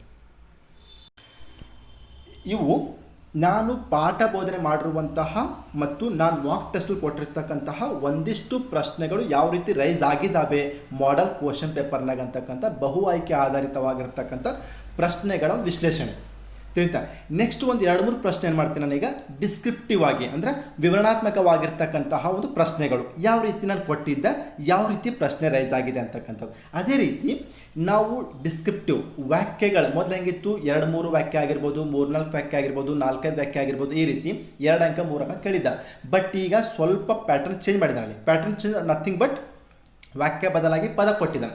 3 ಅಂಕದ ಒಂದು ಪ್ರಶ್ನೆಗೆ ನೀವೆಷ್ಟು ಪದ ಬರಿಬೇಕು? 30 ಪದಗಳು ಬರಿಬೇಕು. ಹೌದಾ? 4 ಅಂಕದ ಪ್ರಶ್ನೆಗೆ ಎಷ್ಟು ಪದ ಬರಬೇಕು? 40 ಪದಗಳೇ ಬರಬೇಕು. ಹಾಗಾದ್ರೆ ಪದಗಳಲ್ಲಿ ಹೆಂಗೆ ಬರಿಬೇಕು ಸರ್? ಪ್ರತಿಯೊಂದು ಉತ್ತರಕ್ಕೂ ಪದ ಎಣಿಸ್ಬೇಕೇನು? ಹೌದಾ? ಆಮೇಲೆ ಎಷ್ಟು ಲೈನ್ ಬರಬೇಕು, ಎಷ್ಟು ಪುಟ ಆಗ್ತದದು ನೋಡಿ ಫ್ರೆಂಡ್ಸ್. ಇದ್ರ ಬಗ್ಗೆ ಇನ್ ಡೀಟೇಲ್ ಆಗಿ ಒಂದು ಪ್ರಶ್ನೆ ರೈಸ್ ಆದಾಗ 30 ಪದಗಳಿಗೆ ಹೆಂಗೆ ಬರೀಬೇಕು, ಯಾವ ಪದಗಳು 30 ಪದಗಳಾಗಿರಬೇಕು, ನಿಮ್ಮ ಉತ್ತರ ವೇಟೇಜ್ ಆಗಿರ್ಬೇಕಾದ್ರೆ ಆ 30 ಪದಗಳಲ್ಲಿ ಯಾವ ರೀತಿ ವೇಟೇಜ್ ಆಗಿರ್ತಕ್ಕಂಥ ಪದ ಸೇರಿಸಬೇಕು, ಅದಕ್ಕೆ ಯಾವ ರೀತಿ ಇಂಟ್ರೊಡ್ಯೂಸ್ ಮಾಡಬೇಕು, ಯಾವ ರೀತಿ ಕನ್ಕ್ಲೂಸ್ ಮಾಡಬೇಕು, ಯಾವ ರೀತಿ ಬಾಡಿ ತಗೋಬೇಕು. ಸರ್ 30 ಪದಗಳಿಗೆ ಇಂಟ್ರೊಡ್ಯೂಸ್ ಹೆಂಗೆ, ಕನ್ಕ್ಲೂಸ್ ಹೆಂಗೆ? ಡೌಟ್ ಬೇಡ. ಇಂಟ್ರೊಡ್ಯೂಸ್ ಅಂದರೆ ಬರೀ ನೀವು ಅರ್ಧ ಪುಟ ಇಂಟ್ರೊಡ್ಯೂಸ್ ಮಾಡೋದಲ್ಲ, ನೀವು ಒಂದೇ ಲೈನ್ದಾಗ ಯಾವ ರೀತಿ ಇಂಟ್ರೊಡ್ಯೂಸ್ ಮಾಡಬೇಕು, ಒಂದೇ ಲೈನ್ದಾಗ ಯಾವ ರೀತಿ ಕನ್ಕ್ಲೂಸ್ ಮಾಡಬೇಕು, 2 ರಿಂದ 3 ಲೈನ್ದಾಗ ಒಂದು 10 ಪದ 20 ಪದಗಳು ಸೇರಿಸಿ ಯಾವ ರೀತಿಯಾಗಿ ನೀವು ಉತ್ತರ ಸ್ಟ್ರಕ್ಚರ್ ಮಾಡಬೇಕು, ನಿಮ್ಮ ಉತ್ತರ ಯಾವ ರೀತಿ ವೇಟೇಜ್ ಆಗಿರಬೇಕು, ನಿಮ್ಮ ವೇಟೇಜ್ ಆಗಿರ್ತಕ್ಕಂಥ ಉತ್ತರದಿಂದ ಹೆಂಗೆ ಹೆಚ್ಚಿನ ಅಂಕ ಪಡಿಬೇಕು, ನೀವು ಹೆಂಗೆ ಇನ್ಲಿಸ್ಟ್ ಆಗಬೇಕಂತಕ್ಕಂಥದ್ದನ್ನು ನಾವು ಇನ್ ಡೀಟೇಲ್ ಲೈವ್ ಕ್ಲಾಸ್ ಏನಪ್ಪ ಅಂದರೆ ಹೇಳ್ತಾ ಹೋಗ್ತೀವಿ. ಸೊ ಹೀಗಾಗಿ ನಾನು ತೆಗೆದುಕೊಂಡಿರ್ತಕ್ಕಂಥ ಟೆಸ್ಟಲ್ಲಿ ಬಂದಿರತಕ್ಕಂತಹ ಒಂದಿಷ್ಟು ಮಾಡೆಲ್ ಕ್ವಶನ್ ಪೇಪರ್ನ ರೈಸ್ ಆಗಿರ್ತಕ್ಕಂತಹ ಪ್ರಶ್ನೆಗಳ ಬಗ್ಗೆ ಹೇಳ್ತಾ ಹೋಗ್ತೀನಿ ಅಷ್ಟೇ. ನಿಮಗೇನಾದರೂ ಈ ಒಂದು ವಿವರಣಾತ್ಮಕ ಪ್ರಶ್ನೆ ಆಗಿರ್ಬೋದು, ಅಬ್ಜೆಕ್ಟಿವ್ ಟೈಪ್ ಕ್ವಶನ್ಸ್ ಆಗಿರ್ಬೋದು, ಯಾವ ರೀತಿ ಕ್ರ್ಯಾಕ್ ಮಾಡಬೇಕು, ಯಾವ ರೀತಿ ಆನ್ಸರ್ ಸ್ಟ್ರಕ್ಚರ್ ರೆಡಿ ಮಾಡಬೇಕಂತಕ್ಕಂಥದ್ರ ಬಗ್ಗೆ ಕ್ಯೂರಿಯಾಸಿಟಿ ಇದ್ರೆ ಆದಷ್ಟು ಬೇಗ ನಮ್ಮ ಒಂದು ಆನ್ಲೈನ್ ಕ್ಲಾಸಸ್ಗಳಿಗೆ ಜಾಯ್ನ್ ಆಗಿ ಅಲ್ಲಿ ನಾವು ಏನಪ್ಪ ಅಂದರೆ ಸಂಪೂರ್ಣವಾಗಿರ್ತಕ್ಕಂಥ ಮಾಹಿತಿ ಕೊಡ್ತೀವಿ ಅಂತ ಹೇಳ್ತಾ, ಈಗ ನಾನು ಕೇಳಿರ್ತಕ್ಕಂಥ ಕೆಲವೊಂದಿಷ್ಟು ಪ್ರಶ್ನೆಗಳಲ್ಲಿ ಯಾವ ರೀತಿ ಬಂದೇವ ನೋಡ್ಕೊಂಬರೋಣ. ಪ್ರಶ್ನೆ ನಂಬರ್ 1 ನಾನೇನು ತಗೋತೀನಿ ಇಲ್ಲಿ, ಪೋರ್ಚುಗೀಸರ ಅವನತಿಗೆ ಕಾರಣಗಳು ಯಾವುವು ಅಂತ ಕೊಟ್ಟಿದ್ದೇನೆ. ಈಗ ಸರಿನಾ? ಇದು 30 ಅಂಕಕ್ಕೆ ಹೆಂಗೆ ಬರಿಬೇಕು, 30 ಪದಗಳಿಗೆ ಹೆಂಗೆ ಬರಿಬೇಕು, 40 ಪದಗಳಿಗೆ ಹೆಂಗೆ ಬರಿಬೇಕಂತಕ್ಕಂಥ ನೋಡ್ಕೊಂಬೋಣ. ನಾನು ಫಸ್ಟ್ ಹೆಂಗೆ ಮಾಡ್ತೀನಿ ಅದಕ್ಕೆ, ಸರ್ ಇದು ಭಾಳ ಲಾಂಗ್ ಆಯ್ತು ಅಂತ ಅನ್ಕೋಬೋದು ನೀವು, ಬಟ್ ಇದು ಇನ್ನೂ ಇಷ್ಟು ಏನಪ್ಪ ಶಾರ್ಟ್ ಮಾಡಬೇಕಾಗ್ತದೆ. ಪಾಯಿಂಟ್ ನಂಬರ್ 1, ಪೋರ್ಚುಗೀಸರ ಅವನತಿಗೆ ಕಾರಣಗಳು. ನಾನು ಹಿಂಗೆ ಇದೇ ಸ್ಲೈಡ್ ಹಿಂಗೆ ಇಟ್ಟಿದ್ದೆ ಆ್ಯಕ್ಚುಲಿ. ನೋಡಿರಿ, ಫಸ್ಟ್ ಹೆಂಗಪ್ಪ ಅಂದರೆ ಒಂದು ಅರ್ಥ ಮಾಡ್ಕೊಡ್ರಿ. ವ್ಯಾಪಾರ ಉದ್ದೇಶಕ್ಕಾಗಿ ಭಾರತಕ್ಕೆ ಬಂದಿರತಕ್ಕಂತಹ ಯುರೋಪಿಯನ್ನರಲ್ಲಿ ಫಸ್ಟ್ ಯಾರು? ಪೋರ್ಚುಗೀಸರು. ಲಾಸ್ಟಿಗೆ ಬಿಟ್ಟು ಹೋದರೂ ಕೂಡ ಪೋರ್ಚುಗೀಸರೇ. ಹೀಗಾಗಿ ಭಾರತಕ್ಕೆ ಬಂದ ಯುರೋಪಿಯನ್ನರು ಕೋಡ್ ಹೇಳಿದೆ PDEF ಅಂತ. ಪೋರ್ಚುಗೀಸರು, ಡಚ್ಚರು, ಇಂಗ್ಲೀಷರು, ಫ್ರೆಂಚರು. ಫಸ್ಟ್ ಬಂದವರು ಪೋರ್ಚುಗೀಸರು, ಸೆಕೆಂಡ್ ಬಂದವರು ಡಚ್ಚರು, ಥರ್ಡ್ ಬಂದವರು ಇಂಗ್ಲೀಷರು, ಫೋರ್ತ್ ಬಂದವರು ಯಾರು? ಫ್ರೆಂಚರು ಅಂತ ಹೇಳಿದ್ದೆ. ಅದಕ್ಕೆ ಹೇಳಿದ್ದೇನೆ ಅಲ್ಲಿಗೆ ಫಸ್ಟ್ ಭಾರತಕ್ಕೆ ವ್ಯಾಪಾರಕ್ಕೆ ಬಂದಿರತಕ್ಕಂಥವ್ರು ಪೋರ್ಚುಗೀಸರು, ಕೊನೆದ ಹೋದರೂ ಕೂಡ ಅವರೇನೆ. ನೀವು ಇದು ನೆನಪಿಟ್ಕೊಂಡ್ರೂ ಬರ್ತದೆ, ಇಟ್ಕೊಂಡ್ರು ಕೂಡ ಬರ್ತದೆ. ಅಬ್ಜೆಕ್ಟಿವ್ ಟೈಪ್ ಕೇಳ್ಬೋದು ನಿಮಗೆ. ಭಾರತಕ್ಕೆ ವ್ಯಾಪಾರ ಬಂದಿರತಕ್ಕಂತಹ ಮೊಟ್ಟ ಮೊದಲ ಯುರೋಪಿಯನ್ನರು ಯಾರು? ಪೋರ್ಚುಗೀಸರು. ಕೊನೆಯದಾಗಿ ಹೋದವರು ಯಾರು? ಪೋರ್ಚುಗೀಸರು. ಇದು objective type are multiple choice question ಬರ್ತಕ್ಕಂಥದ್ದು. ಇಲ್ಲಿ ಬಂದಿರತಕ್ಕಂಥ ಪ್ರಶ್ನೆ ಏನಪ್ಪ ಅಂದ್ರೆ, ಪೋರ್ಚುಗೀಸರ ಅವನತಿಗೆ ಕಾರಣಗಳನ್ನು ನೋಡಿ ತಿಳಿಸಿ ಅಂತ ಕೇಳ್ತಾರೆ. ಕಾರಣಗಳು ನೋಡುವುದಾದರೆ ಫಸ್ಟ್, ಬಲಿಷ್ಠ ನೌಕಾಪಡೆ ಹೊಂದಿದ್ದ ಡಚ್ಚರು ಮತ್ತು ಇಂಗ್ಲೀಷರು ಏನಿದ್ರಲ್ಲ ಅವರು ಪೋರ್ಚುಗೀಸರ ಪ್ರಬಲ ಪ್ರತಿಸ್ಪರ್ಧಿಗಳಾಗಿರ್ತಕ್ಕಂಥದ್ದು. ಡಚ್ಚರ ಹತ್ರ ಪ್ರಬಲವಾಗಿರ್ತಕ್ಕಂಥ ಬಲಿಷ್ಠವಾಗಿರ್ತಕ್ಕಂಥ ನೌಕಾಪಡೆ ಇರಲಿಲ್ಲ, ಆದರೆ ಡಚ್ಚರು ಮತ್ತು ಇಂಗ್ಲೀಷರು ಪ್ರಬಲವಾಗಿರ್ತಕ್ಕಂಥ ಬಲಿಷ್ಠವಾದ ನೌಕಾಪಡೆ ಹೊಂದಿದ್ರು. ಸೊ ಹೀಗಾಗಿ ಇವರಿಬ್ಬರು ಏನಾದರೂ ಮೇನ್ ಕಾಂಪಿಟೇಟರ್ ಆದರೆ ಯಾರಿಗೆ? ಪೋರ್ಚುಗೀಸರು. ಹೀಗಾಗಿ ಭಾರತದಿಂದ ಪೋರ್ಚುಗೀಸರ ಅವನತಿ ಹೊಂದಕ್ಕೆ ಇದು ಒಂದು ಕೂಡ ಕಾರಣವಾಗಿರ್ತಕ್ಕಂಥ, ಅಂದರೆ ಬಲಿಷ್ಠವಾದ ನೌಕಾಪಡೆ ಹೊಂದಿರತಕ್ಕಂತಹ ಡಚ್ಚರು ಮತ್ತು ಇಂಗ್ಲೀಷರು ಪೋರ್ಚುಗೀಸರಿಗೆ ಪ್ರಬಲವಾದ ಪ್ರತಿಸ್ಪರ್ಧಿಗಳಾಗಿರ್ತಕ್ಕಂಥದ್ದು. ಪಾಯಿಂಟ್ ನಂಬರ್ 2, ಪೋರ್ಚುಗೀಸ್ ಸರ್ಕಾರದ ನೌಕರರು ಭ್ರಷ್ಟರಾಗಿ ಸ್ವಾಮಿ ನಿಷ್ಠೆ ಕಳೆದುಕೊಂಡರು. ಇಷ್ಟ ಹಾಕೊಂಡ್ರು ಸಾಕು, ನೀವು ತಿಳಿತಾ? ಪೋರ್ಚುಗೀಸ್ ಸರ್ಕಾರದ ನೌಕರರು ಸ್ವಾಮಿನಿಷ್ಠೆ ಕಳ್ಕೊಂಡು ಏನಪ್ಪ ಅಂದರೆ ಭ್ರಷ್ಟರಾಗಿ ಸ್ವಾಮಿನಿಷ್ಠೆ ಕಳ್ಕೊಂಡ್ಬಿಟ್ರು. ಮುಂದೆ ಅವ್ರ ಸರ್ಕಾರ ಹೀನಸ್ಥಿತಿಗೆ ಇಳಿದಿರ್ತಕ್ಕಂಥದ್ದು. ಇದರ ದಿ ಮೋಸ್ಟ್ ಇಂಪಾರ್ಟೆಂಟ್ ಪಾಯಿಂಟ್, ಮತಾಂಧತೆಯೇ ಪೋರ್ಚುಗೀಸರ ಅವನತಿಗೆ ಮುಖ್ಯವಾಗಿರ್ತ ಕಾರಣ. ನೀವು ಕನ್ವರ್ಟ್ ಮಾಡ್ತಿದ್ರಲ್ಲ, ಮತವನ್ನು ಕನ್ವರ್ಟ್ ಮಾಡ್ತಾ ಇದ್ರಲ್ಲ, ಅವರ ಒಂದು ಮತ ಅಂಧತೆಯೇ, ಅವರ ಒಂದು ಅಂಧ ಮತ ಏನಪ್ಪ ಅಂತಂದರೆ ಆ ಒಂದು ಆಚರಣೆ ಈ ಒಂದು ಪೋರ್ಚುಗೀಸರ ಅವನತಿಗೆ ಕಾರಣವಾಗಿರ್ತಕ್ಕಂಥದ್ದು. ಅದ್ರ ಜೊತೆ ಇನ್ನೊಂದು ಇಂಪಾರ್ಟೆಂಟ್ ಪಾಯಿಂಟು, ವಿಜಯನಗರ ಸಾಮ್ರಾಜ್ಯದ ಅವನತಿ ಆಗಿರ್ತಕ್ಕಂಥದ್ದು. ತಿಳಿತಾ? ಈ 4 ಪಾಯಿಂಟ್ಗಳು ಪೋರ್ಚುಗೀಸರ ಅವನತಿಗೆ ಬಹಳ ಪ್ರಮುಖವಾಗಿರ್ತಕ್ಕಂಥ ಕಾರಣಗಳಾಗಿ ಪರಿಣಮಿಸಿರ್ತಕ್ಕಂಥದ್ದು. ನಾನು ಈ ಒಂದು ಕ್ಲಾಸನ್ನು ಇದೇ ರೀತಿಯಾಗಿ ಹೇಳ್ಕೊಂಡು ಹೋಗಿದ್ದೆ. ನೀವಿಲ್ಲಿ ಆರಾಮಾಗಿ ಇದು 30 ವರ್ಡಲ್ಲಿ ಸೇರಿಸ್ಕೊಂಡು ಹೋಗ್ಬೋದು. 30 ವರ್ಡ್ 40 ವರ್ಡ್ನಾಗ ಸೇರಿಸ್ಕೊಂಡು ಹೋಗ್ಬೋದು. ಸೊ ಇದು 3 ಅಥವಾ 4 ಅಂಕಕ್ಕೆ ಆರಾಮಾಗಿ ಆಗಿರ್ತಕ್ಕಂಥದ್ದು. ನೆಕ್ಸ್ಟ್ ಇನ್ನೊಂದು ಕ್ವಶನ್ ಇದೆ ಅಲ್ಲಿ. ಪ್ರಶ್ನೆ ನಂಬರ್ 53 ಕೊಟ್ಟಿರ್ತಕ್ಕಂಥದ್ದು, ಗೌತಮ ಬುದ್ಧನ ಅಷ್ಟಾಂಗಿಕ ಮಾರ್ಗವನ್ನು ಹೆಸರಿಸಿ ಅಂತ ಕೊಟ್ಟಿದ್ದ. ಈಗ ಆಲ್ರೆಡಿ ನಾನು ಕ್ಲಾಸಲ್ಲಿ ಹೇಳಿದ್ದೆ, ಗೌತಮ ಬುದ್ಧನ 6 ಸತ್ಯಗಳು 4, ಗೌತಮ ಬುದ್ಧನ ಅಷ್ಟಾಂಗ ಮಾರ್ಗಗಳು 8 ಅಂತ ಹೇಳಿದ್ದೆ. ನಾನು ಅದು ಈ ಕ್ಲಾಸಲ್ಲಿ ಯಾವ ರೀತಿ ಎಕ್ಸ್ಪ್ಲೇನ್ ಮಾಡಿದೆ ಅಂತ ನೋಡ್ತಾ ಹೋಗ್ತೀನಿ. ನೋಡಿ, ಗೌತಮ ಬುದ್ಧನ ಆರ್ಯ ಸತ್ಯಗಳು ಮತ್ತು ಅಷ್ಟಾಂಗ ಮಾರ್ಗಗಳು. ಇದರಲ್ಲಿ 2 ಪಾರ್ಟ್ ಮಾಡ್ತೀನಿ ನಾನು. 1ನೇ ಪಾಯಿಂಟ್ ಆರ್ಯ ಸತ್ಯಗಳು, 2ನೇ ಪಾಯಿಂಟ್ ಅಷ್ಟಾಂಗ ಮಾರ್ಗಗಳು ಅಂತ ಮಾಡ್ತಾ ಹೋಗ್ತೀನಿ. ಆರ್ಯ ಸತ್ಯಗಳು ಯಾವುವು ಸರ್ ಅಂದರೆ 4 ಇದಾವೆ. ಆರ್ಯ ಸತ್ಯಗಳು ಎಷ್ಟಿದ್ದಾವೆ? 4 ಇದ್ದಾವೆ. 1ನೇದೇನು?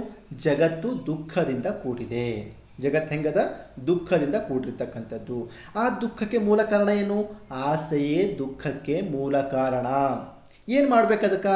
ಆಸೆಯನ್ನು ಗೆದ್ದು ದುಃಖವನ್ನು ದಾಟಬಹುದು. ಅರ್ಥ ಆಯ್ತಾ? ಜಗತ್ತು ದುಃಖದಿಂದ ಕೂಡಿದೆ. ಆ ದುಃಖ ಕಾರಣ ಏನು? ಆಸೆ. ಆಸೆಯನ್ನು ಗೆದ್ದು ದುಃಖವನ್ನು ದಾಟ್ಬೋದು. ದುಃಖವನ್ನು ಕೊನೆಗೊಳಿಸೋ ಸಲುವಾಗಿ ಒಂದು ದಾರಿ ಅದ, ಅದುವೇ ಅಷ್ಟಾಂಗ ಮಾರ್ಗ ಅನುಸರಣೆ ಮಾಡ್ತಕ್ಕಂಥದ್ದು. ಹಾಗಾದ್ರೆ ಅಷ್ಟಾಂಗ ಮಾರ್ಗಗಳು ಯಾವುವು ಸರ್? ನೋಡಿರಿ, ಒಂದೊಂದು ಬುಕ್ಕಿನ ಒಂದೊಂದು ಥರ ಇರ್ತಾವೆ, ಬಟ್ ಎಲ್ಲದರ ಅರ್ಥ ಒಂದೇ ಆಗಿರ್ತದೆ. ಸೊ ದಯವಿಟ್ಟು ನಾನು ಹೇಳ್ತಕ್ಕಂಥ ಪಾಯಿಂಟು 100% ಕರೆಕ್ಟ್ ಆಗಿರ್ತಕ್ಕಂಥದ್ದು. ನೀವು ಒಂದೊಂದು ಬುಕ್ ಓದಿ ಇನ್ನೊಂದಿದೆ ಸರ್ ಅಂತ ಕಮೆಂಟ್ ಮಾಡಬೇಡಿ. ಈ 8 ಅಷ್ಟಾಂಗ ಮಾರ್ಗ ಏನಿದಾವಲ್ಲ 100% ಕರೆಕ್ಟ್ ಆಗಿದ್ದಾವೆ. ನೀವು ಒಂದು ವೇಳೆ ಅಷ್ಟಾಂಗ ಮಾರ್ಗ ಅಂತ ಕೇಳಿದಾಗ 8 ಪಾಯಿಂಟ್ ಸೇರಿಸಿದ್ರೆ 100% ನಿಮ್ಮ ಮಾರ್ಕ್ಸಲ್ಲಿ ಬಂದೇ ಬರ್ತಾವೆ. ಯಾಕಂತಂದ್ರೆ ನಮ್ಮ ಕನ್ನಡದಲ್ಲಿ ಒಂದು ಪದಕ್ಕೆ 10 ಅರ್ಥ ಕೊಡ್ತಕ್ಕಂಥದ್ದು. ಆಲೋಚನೆ ಅಂದಾಗ ವಿಚಾರ ಬರ್ತದ, ಆಲೋಚನೆ ಬರ್ತದ, ಏನಪ್ಪ ಅಂದ್ರೆ ಯೋಚನೆ ಬರ್ತದ, ಭಾಳಷ್ಟು ಅರ್ಥ ಕೊಡ್ತಾ ಇರ್ತಾವೆ. ಹೀಗಾಗಿ ಒಂದೊಂದು ಆಥರು ಒಂದೊಂದು ಪದ ಸೇರಿಸ್ತಾ ಹೋಗ್ತಾರೆ, ಇನ್ನೊಂದು ಅರ್ಥ ಕೊಡ್ತಕ್ಕಂಥದ್ದು. ಸೊ ದಯವಿಟ್ಟು ಅದ್ರ ಬಗ್ಗೆ ತಲೆ ಕೆಡಿಸ್ಕೊಬೇಡ್ರಿ. ನೀವಿಲ್ಲಿ ಏನು ಅಷ್ಟಾಂಗ ಮಾರ್ಗ ಅಂದಾಗ ಏನು 8 ಮಾರ್ಗ ಅದಾವ, ಆ 8 ಮಾರ್ಗ ಯಾವುವಪ್ಪ ಅಂದ್ರೆ ಒಳ್ಳೆಯ ಆಲೋಚನೆ, ಒಳ್ಳೆಯ ಮಾತು, ಒಳ್ಳೆಯ ಜೀವನ, ಒಳ್ಳೆಯ ವಿಚಾರ, ಒಳ್ಳೆಯ ಪ್ರಯತ್ನ, ಒಳ್ಳೆಯ ಧ್ಯಾನ, ಒಳ್ಳೆಯ ನಡತೆ, ಒಳ್ಳೆಯ ನಂಬಿಕೆ. ಸರ್ ಇದು ಹೆಂಗೆ ನೆನಪಿಡಬೇಕು? ನಾ ಈ ಟ್ರಿಕ್ಸನ್ನು ಹಿಂಗೆ ಇಟ್ಟಿದ್ದೆ. ಆಮೆ ಜೀವಿ ಪ್ರಧಾನನಂ ಅಂತ ಇಟ್ಟಿದ್ದೆ. ಏನು ಸರ್ ಇದು ಆಮೆ ಜೀವಿ ಪ್ರಧಾನನಂ ಏನಿದು? ನೋಡ್ರಿ, ಆ ಅಂದರೆ ಆಲೋಚನೆ, ಮ ಅಂದರೆ ಮಾತು, ಜಿ ಅಂದರೆ ಜೀವನ, ವಿ ಅಂದರೆ ವಿಚಾರ, ಪ್ರ ಅಂದರೆ ಪ್ರಯತ್ನ, ಧ ಅಂದರೆ ಧ್ಯಾನ, ನ ಅಂದರೆ ನಡತೆ, ನಮ್ ಅಂದರೆ ನಂಬಿಕೆ. ಎಲ್ಲ ಒಳ್ಳೆ ಸೇರಿಸು ಸಾಕು. ಆ ಮೇ ಜಿ ವಿ ಪ್ರಧಾನನಂ. ಆಮೆ ಜೀವಿ ಪ್ರಧಾನನಂ. ಆಲೋಚನೆ, ಮಾತು, ಜೀವನ, ವಿಚಾರ, ಪ್ರಯತ್ನ, ಆಮೇಲೆ ಧ್ಯಾನ, ನಡತೆ, ನಂಬಿಕೆ. ಈ ರೀತಿ ಅಷ್ಟಾಂಗ ಮಾರ್ಗಗಳು 8. ಅವುಗಳೇ ಆಮೆ ಜೀವಿ ಪ್ರಧಾನವಾಗಿರ್ತಕ್ಕಂಥದ್ದು. ಆರ್ಯ ಸತ್ಯಗಳು 4. ಒಂದು ವೇಳೆ ಆರ್ಯ ಸತ್ಯಗಳು ಅಂತ ಕೇಳಿದಾಗ 1 2 3 4 ಹಾಕಬೇಕು. ಅಷ್ಟಾಂಗ ಮಾರ್ಗ ಕೇಳಿದಾಗ ಇಷ್ಟು ಹಾಕೊಂಡ್ಬಿಟ್ರೆ ಸಾಕು. ಇದು ಒಂದೇ ಟ್ರಿಕ್ಕಿಯಾಗಿ ಬಳಸಬೇಕು. ನಾನು ಕ್ಲಾಸಲ್ಲಿ ಹಿಂಗೆ ಇಟ್ಟಿದ್ದೆ ಇದ್ರ ಬಗ್ಗೆ. ನೆಕ್ಸ್ಟ್ ಇನ್ನೊಂದು ಪ್ರಶ್ನೆ ನೋಡ್ಕೊಂಬರೋಣ. ರಾಜ್ಯಸಭೆಯ ಸದಸ್ಯರಾಗಲು ಇರಬೇಕಾದ ಅರ್ಹತೆಗಳನ್ನು ತಿಳಿಸಿ. ರಾಜ್ಯಸಭೆ ಮೆಂಬರ್ ಅಥವಾ ರಾಜ್ಯಸಭೆಯಿಂದ MP ಆಗಬೇಕಾದ್ರೆ ಏನೆಲ್ಲ ಅರ್ಹತೆಗಳಿರಬೇಕು ಅಂತಕ್ಕಂಥದ್ದು. ನಾನು ಇದನ್ನು ನನ್ನ ಕ್ಲಾಸಲ್ಲಿ ಹೆಂಗೆ ಇಟ್ಟಿದ್ದೆ, ಹೆಂಗೆ ಟೀಚ್ ಮಾಡಿದ್ದೆ ಅಂತ ನೋಡ್ಕೊಂಬರೋಣ. ನೋಡಿರಿ, ರಾಜ್ಯಸಭೆಯ ಸದಸ್ಯರ ಅರ್ಹತೆ ತಿಳಿಸಿ. ನಾನು ಹೇಳಿದ್ದೆ ಒಂದಿಷ್ಟು ಪಾಸಿಟಿವ್ ಬೇಕು ಅಂತ ಹೇಳ್ತಾವ, ಒಂದಿಷ್ಟು ಬಾರ್ದು ನೆಗೆಟಿವ್ ಆಗಿ ಹೇಳ್ತಕ್ಕಂಥದ್ದು. 3 ಪಾಸಿಟಿವ್ 4 ನೆಗೆಟಿವ್ ಅಂತ ಕೂಡ ಹೇಳಿದ್ದೆ. ಏನು ಸರ್ ಬೇಕಂತಕ್ಕಂಥದ್ದು? ಏನಾಗಿರಬೇಕು? ಭಾರತೀಯ ಪ್ರಜೆ ಆಗಿರಬೇಕು, ಕನಿಷ್ಠ 30 ವರ್ಷ ವಯಸ್ಸಾಗಿರಬೇಕು, ಕಾಲಕ್ಕೆ ಸಂಸತ್ತು ನಿಗದಿಪಡಿಸ್ತಕ್ಕಂತಹ ಅರ್ಹತೆ ಅಲ್ಲ, ಇದು ಅರ್ಹತೆ ಹೊಂದಿರಬೇಕು ಅಂತ ಹೇಳಿದ್ದೆ. ಸರಿನಾ? ಒಂದು ಭಾರತೀಯ ಪ್ರಜೆ, ಮಿನಿಮಮ್ 30 ಇಯರ್ ಏಜ್ ಆಗಿರಬೇಕು, ಕಾಲಕ್ಕೆ ಸಂಸತ್ತು ನಿಗದಿಪಡಿಸ್ತಕ್ಕಂತಹ ಅರ್ಹತೆ ಹೊಂದಿರಬೇಕು. ಹಾಗಿದ್ರೆ ಏನಾಗಿರಬಾರ್ದು? ಅಪರಾಧಿ ಆಗಿರಬಾರ್ದು, ದಿವಾಳಿಕೋರ ಆಗಿರಬಾರ್ದು, ಮಾನಸಿಕ ಅಸ್ವಸ್ಥನಾಗಿರಬಾರ್ದು, ಲಾಭದಾಯಕ ಹುದ್ದೆಯಲ್ಲಿ ಇರಬಾರ್ದು ಅಂತ. ಯಾಕೆ ಅಂತ ಕೂಡ ಮೆನ್ಷನ್ ಮಾಡಿದ್ದು ನಾನು ಕ್ಲಾಸ್ ಹೇಳಬೇಕಾದ್ರೆ. ಅಪರಾಧಿ ಇದ್ದಾಗ ಏನಪ್ಪ ಅಂದರೆ ದೇಶವನ್ನು ಹಾಳು ಮಾಡ್ಬೋದು, ದಿವಾಳಿಕೋರ ಆಗಿದ್ದಾಗ ಇಡೀ ದೇಶವನ್ನು ಲೂಟಿ ಮಾಡ್ಬೋದು, ಮಾನಸಿಕ ಅಸ್ವಸ್ಥನಾದಾಗ ಏನಾಗ್ತದೆ ಅವರಿಗೆ ಬ್ಯಾಲೆನ್ಸ್ ಇರಲಿಲ್ಲ ಅಂತಂದಾಗ ಏನಪ್ಪ ಅಂದರೆ ಈ ದೇಶವನ್ನು ಆಡೋಕ್ಕೆ ಸಾಧ್ಯ ಆಗೋದಿಲ್ಲ, ಲಾಭದಾಯಕ ಕೂಡ ಹುದ್ದೆಯಲ್ಲಿ ಇರಬಾರ್ದು ಅಂತ ನಾನು ಇನ್ ಡೀಟೇಲ್ ಆಗಿರ ಬಗ್ಗೆ ಮಾತಾಡಿದ್ದೆ. ಇದು ರಾಜ್ಯಸಭಾ ಸದಸ್ಯರ ಅರ್ಹತೆ ತಿಳಿಸ್ಕೊಡ್ತಕ್ಕಂಥ ಒಂದು ವಿಷಯ. ನೆಕ್ಸ್ಟ್ ಪ್ರಶ್ನೆ ನೋಡ್ಕೊಂಬರೋಣ. ಭಾರತದ ವಿದೇಶಾಂಗ ನೀತಿಯ ಪ್ರಮುಖ ಉದ್ದೇಶಗಳು ಯಾವುವು? ನಾನು ಭಾರತದ ವಿದೇಶಾಂಗ ನೀತಿ ಅಂತ ಬಂದಾಗ ವಿದೇಶಾಂಗ ನೀತಿ ಅಂದರೇನು, ವಿದೇಶಾಂಗ ನೀತಿಯ ಪ್ರಮುಖವಾದ ಉದ್ದೇಶಗಳೇನು ಅಂತಕ್ಕಂಥದ್ದನ್ನು ಇನ್ ಡೀಟೇಲಾಗಿ ಹೇಳ್ಕೊಂಡು ಬಂದಿದ್ದೆ. ನೋಡಿ, ಈ ಸ್ಲೈಡ್ ಹಿಂಗೆ ಎಕ್ಸ್ಪ್ಲೇನ್ ಕೊಟ್ಟಿದ್ದೆ. ಪಾಯಿಂಟ್ ನಂಬರ್ 1, ವಿದೇಶಾಂಗ ನೀತಿ ಅಂದರೇನು, ಅದರ ಮುಖ್ಯವಾಗಿರ್ತಕ್ಕಂಥ ಉದ್ದೇಶ ಏನು ಅಂತ. ಫಸ್ಟ್ ವಿದೇಶಾಂಗ ನೀತಿ ಅಂದ್ರೇನು ಅಂತ ಅರ್ಥ ಮಾಡ್ಕೊಳ್ಳೋಣ. ಒಂದು ರಾಷ್ಟ್ರವು ಅನ್ಯ ರಾಷ್ಟ್ರಗಳೊಡನೆ ವ್ಯವಹರಿಸುವಾಗ ಅನುಸರಿಸುವಂತಹ ನೀತಿಯನ್ನು ನಾವು ವಿದೇಶಾಂಗ ನೀತಿ ಅಂತ ಕರಿತೀವಿ. ಅರ್ಥ ಆಯ್ತಾ? ಒಂದು ರಾಷ್ಟ್ರ, ಈಗ ನನ್ನ ಒಂದು ಭಾರತ ದೇಶ ಇದೆ ಅಂತ ತಿಳ್ಕೊಡ್ರಿ. ನನ್ನ ಭಾರತ ದೇಶ ಬೇರೆ ದೇಶಗಳನ್ನೇ ವ್ಯವಹಾರ ಮಾಡಬೇಕಾಗಿದ್ರೆ ಕೆಲವೊಂದಿಷ್ಟು ನೀತಿಗಳನ್ನ ಅನುಸರಿಸ್ತು. ಆ ಅನುಸರಿಸ್ತಕ್ಕಂಥ ನೀತಿಯನ್ನು ವಿದೇಶಾಂಗ ನೀತಿ ಅಂತ ಕರಿತೀವಿ. ಹಂಗೆ ಇಂದಿನ ಒಂದು ಪರಿಸ್ಥಿತಿಯಲ್ಲಿ, ಇಂದಿನ ಒಂದು ಸನ್ನಿವೇಶದಲ್ಲಿ ಪ್ರತಿಯೊಂದು ರಾಷ್ಟ್ರವು ತನ್ನದೇ ಆಗಿರ್ತಕ್ಕಂಥ ವಿದೇಶಾಂಗ ನೀತಿಯನ್ನು ಹೊಂದತಕ್ಕಂಥದ್ದು ತುಂಬ ಅತ್ಯವಶ್ಯಕವಾಗಿರ್ತಕ್ಕಂಥದ್ದು. ವಿಶ್ವದಲ್ಲಿ ಸುಮಾರು 200ಕ್ಕೂ ಏನಪ್ಪ ಅಂದರೆ ಅಧಿಕವಾಗಿರ್ತಕ್ಕಂಥ ರಾಷ್ಟ್ರಗಳಿದ್ದು, ಕೆಲವು ಬಲಿಷ್ಠ ರಾಷ್ಟ್ರಗಳಿದ್ದಾವೆ, ಇನ್ನೂ ಕೆಲವು ದುರ್ಬಲವಾಗಿರ್ತಕ್ಕಂಥ ರಾಷ್ಟ್ರ ಕೂಡ ಇದ್ದಿರ್ತಕ್ಕಂಥದ್ದು. ಆದ್ರೆ ಬಲಿಷ್ಠವಾಗಿರ್ತಕ್ಕಂಥ ರಾಷ್ಟ್ರಗಳಾಗಿರ್ಬೋದು, ದುರ್ಬಲವಾಗಿರ್ತಕ್ಕಂಥ ರಾಷ್ಟ್ರಗಳಾಗಿರ್ಬೋದು, ಒಂದಲ್ಲ ಒಂದು ರೀತಿಯ ವಿದೇಶಾಂಗ ನೀತಿಯನ್ನು ಅನುಸರಿಸ್ಕೊಂಡು ಇದ್ದಿರ್ತಕ್ಕಂಥದ್ದು. ಹಾಗಾದ್ರೆ ಈ ವಿದೇಶಾಂಗ ನೀತಿಯ ಉದ್ದೇಶಗಳೇನು? ಪಾಯಿಂಟ್ ನಂಬರ್ 1 ಅರ್ಥ ಮಾಡ್ಕೊಡ್ರಿ. ಒಂದನೇದು ರಾಷ್ಟ್ರೀಯ ಭದ್ರತೆ. ನನ್ನ ಪ್ರತಿಯೊಂದು ಪಾಯಿಂಟ್ ಬಗ್ಗೆನೂ 2 ನಿಮಿಷ ಎಕ್ಸ್ಪ್ಲೇನ್ ಕೊಟ್ಟಿದ್ದೆ ಲೈವ್ ಕ್ಲಾಸ್, ನಂದು ಏನಪ್ಪ ಅಂದರೆ ವಿಡಿಯೋ ಕ್ಲಾಸಲ್ಲಿ. ಸೊ ದಯವಿಟ್ಟು ಇಲ್ಲಷ್ಟು ಏನಪ್ಪ ಅಂದರೆ ಸಮಯದ ಅಭಾವ ಇರೋದ್ರಿಂದಾಗಿ ಇದರ ಎಕ್ಸ್ಪ್ಲೇನ್ ಕೊಡೋಕ್ಕೆ ಹೋಗ್ತಾ ಇಲ್ಲ. ಸೊ ಹೀಗಾಗಿ ವಿದೇಶಾಂಗ ನೀತಿಯ ಮುಖ್ಯವಾಗಿರ್ತಕ್ಕಂಥ ಪ್ರಮುಖವಾದ ಉದ್ದೇಶಗಳೇನಪ್ಪ ಅಂತಂದರೆ ರಾಷ್ಟ್ರದ ಭದ್ರತೆ.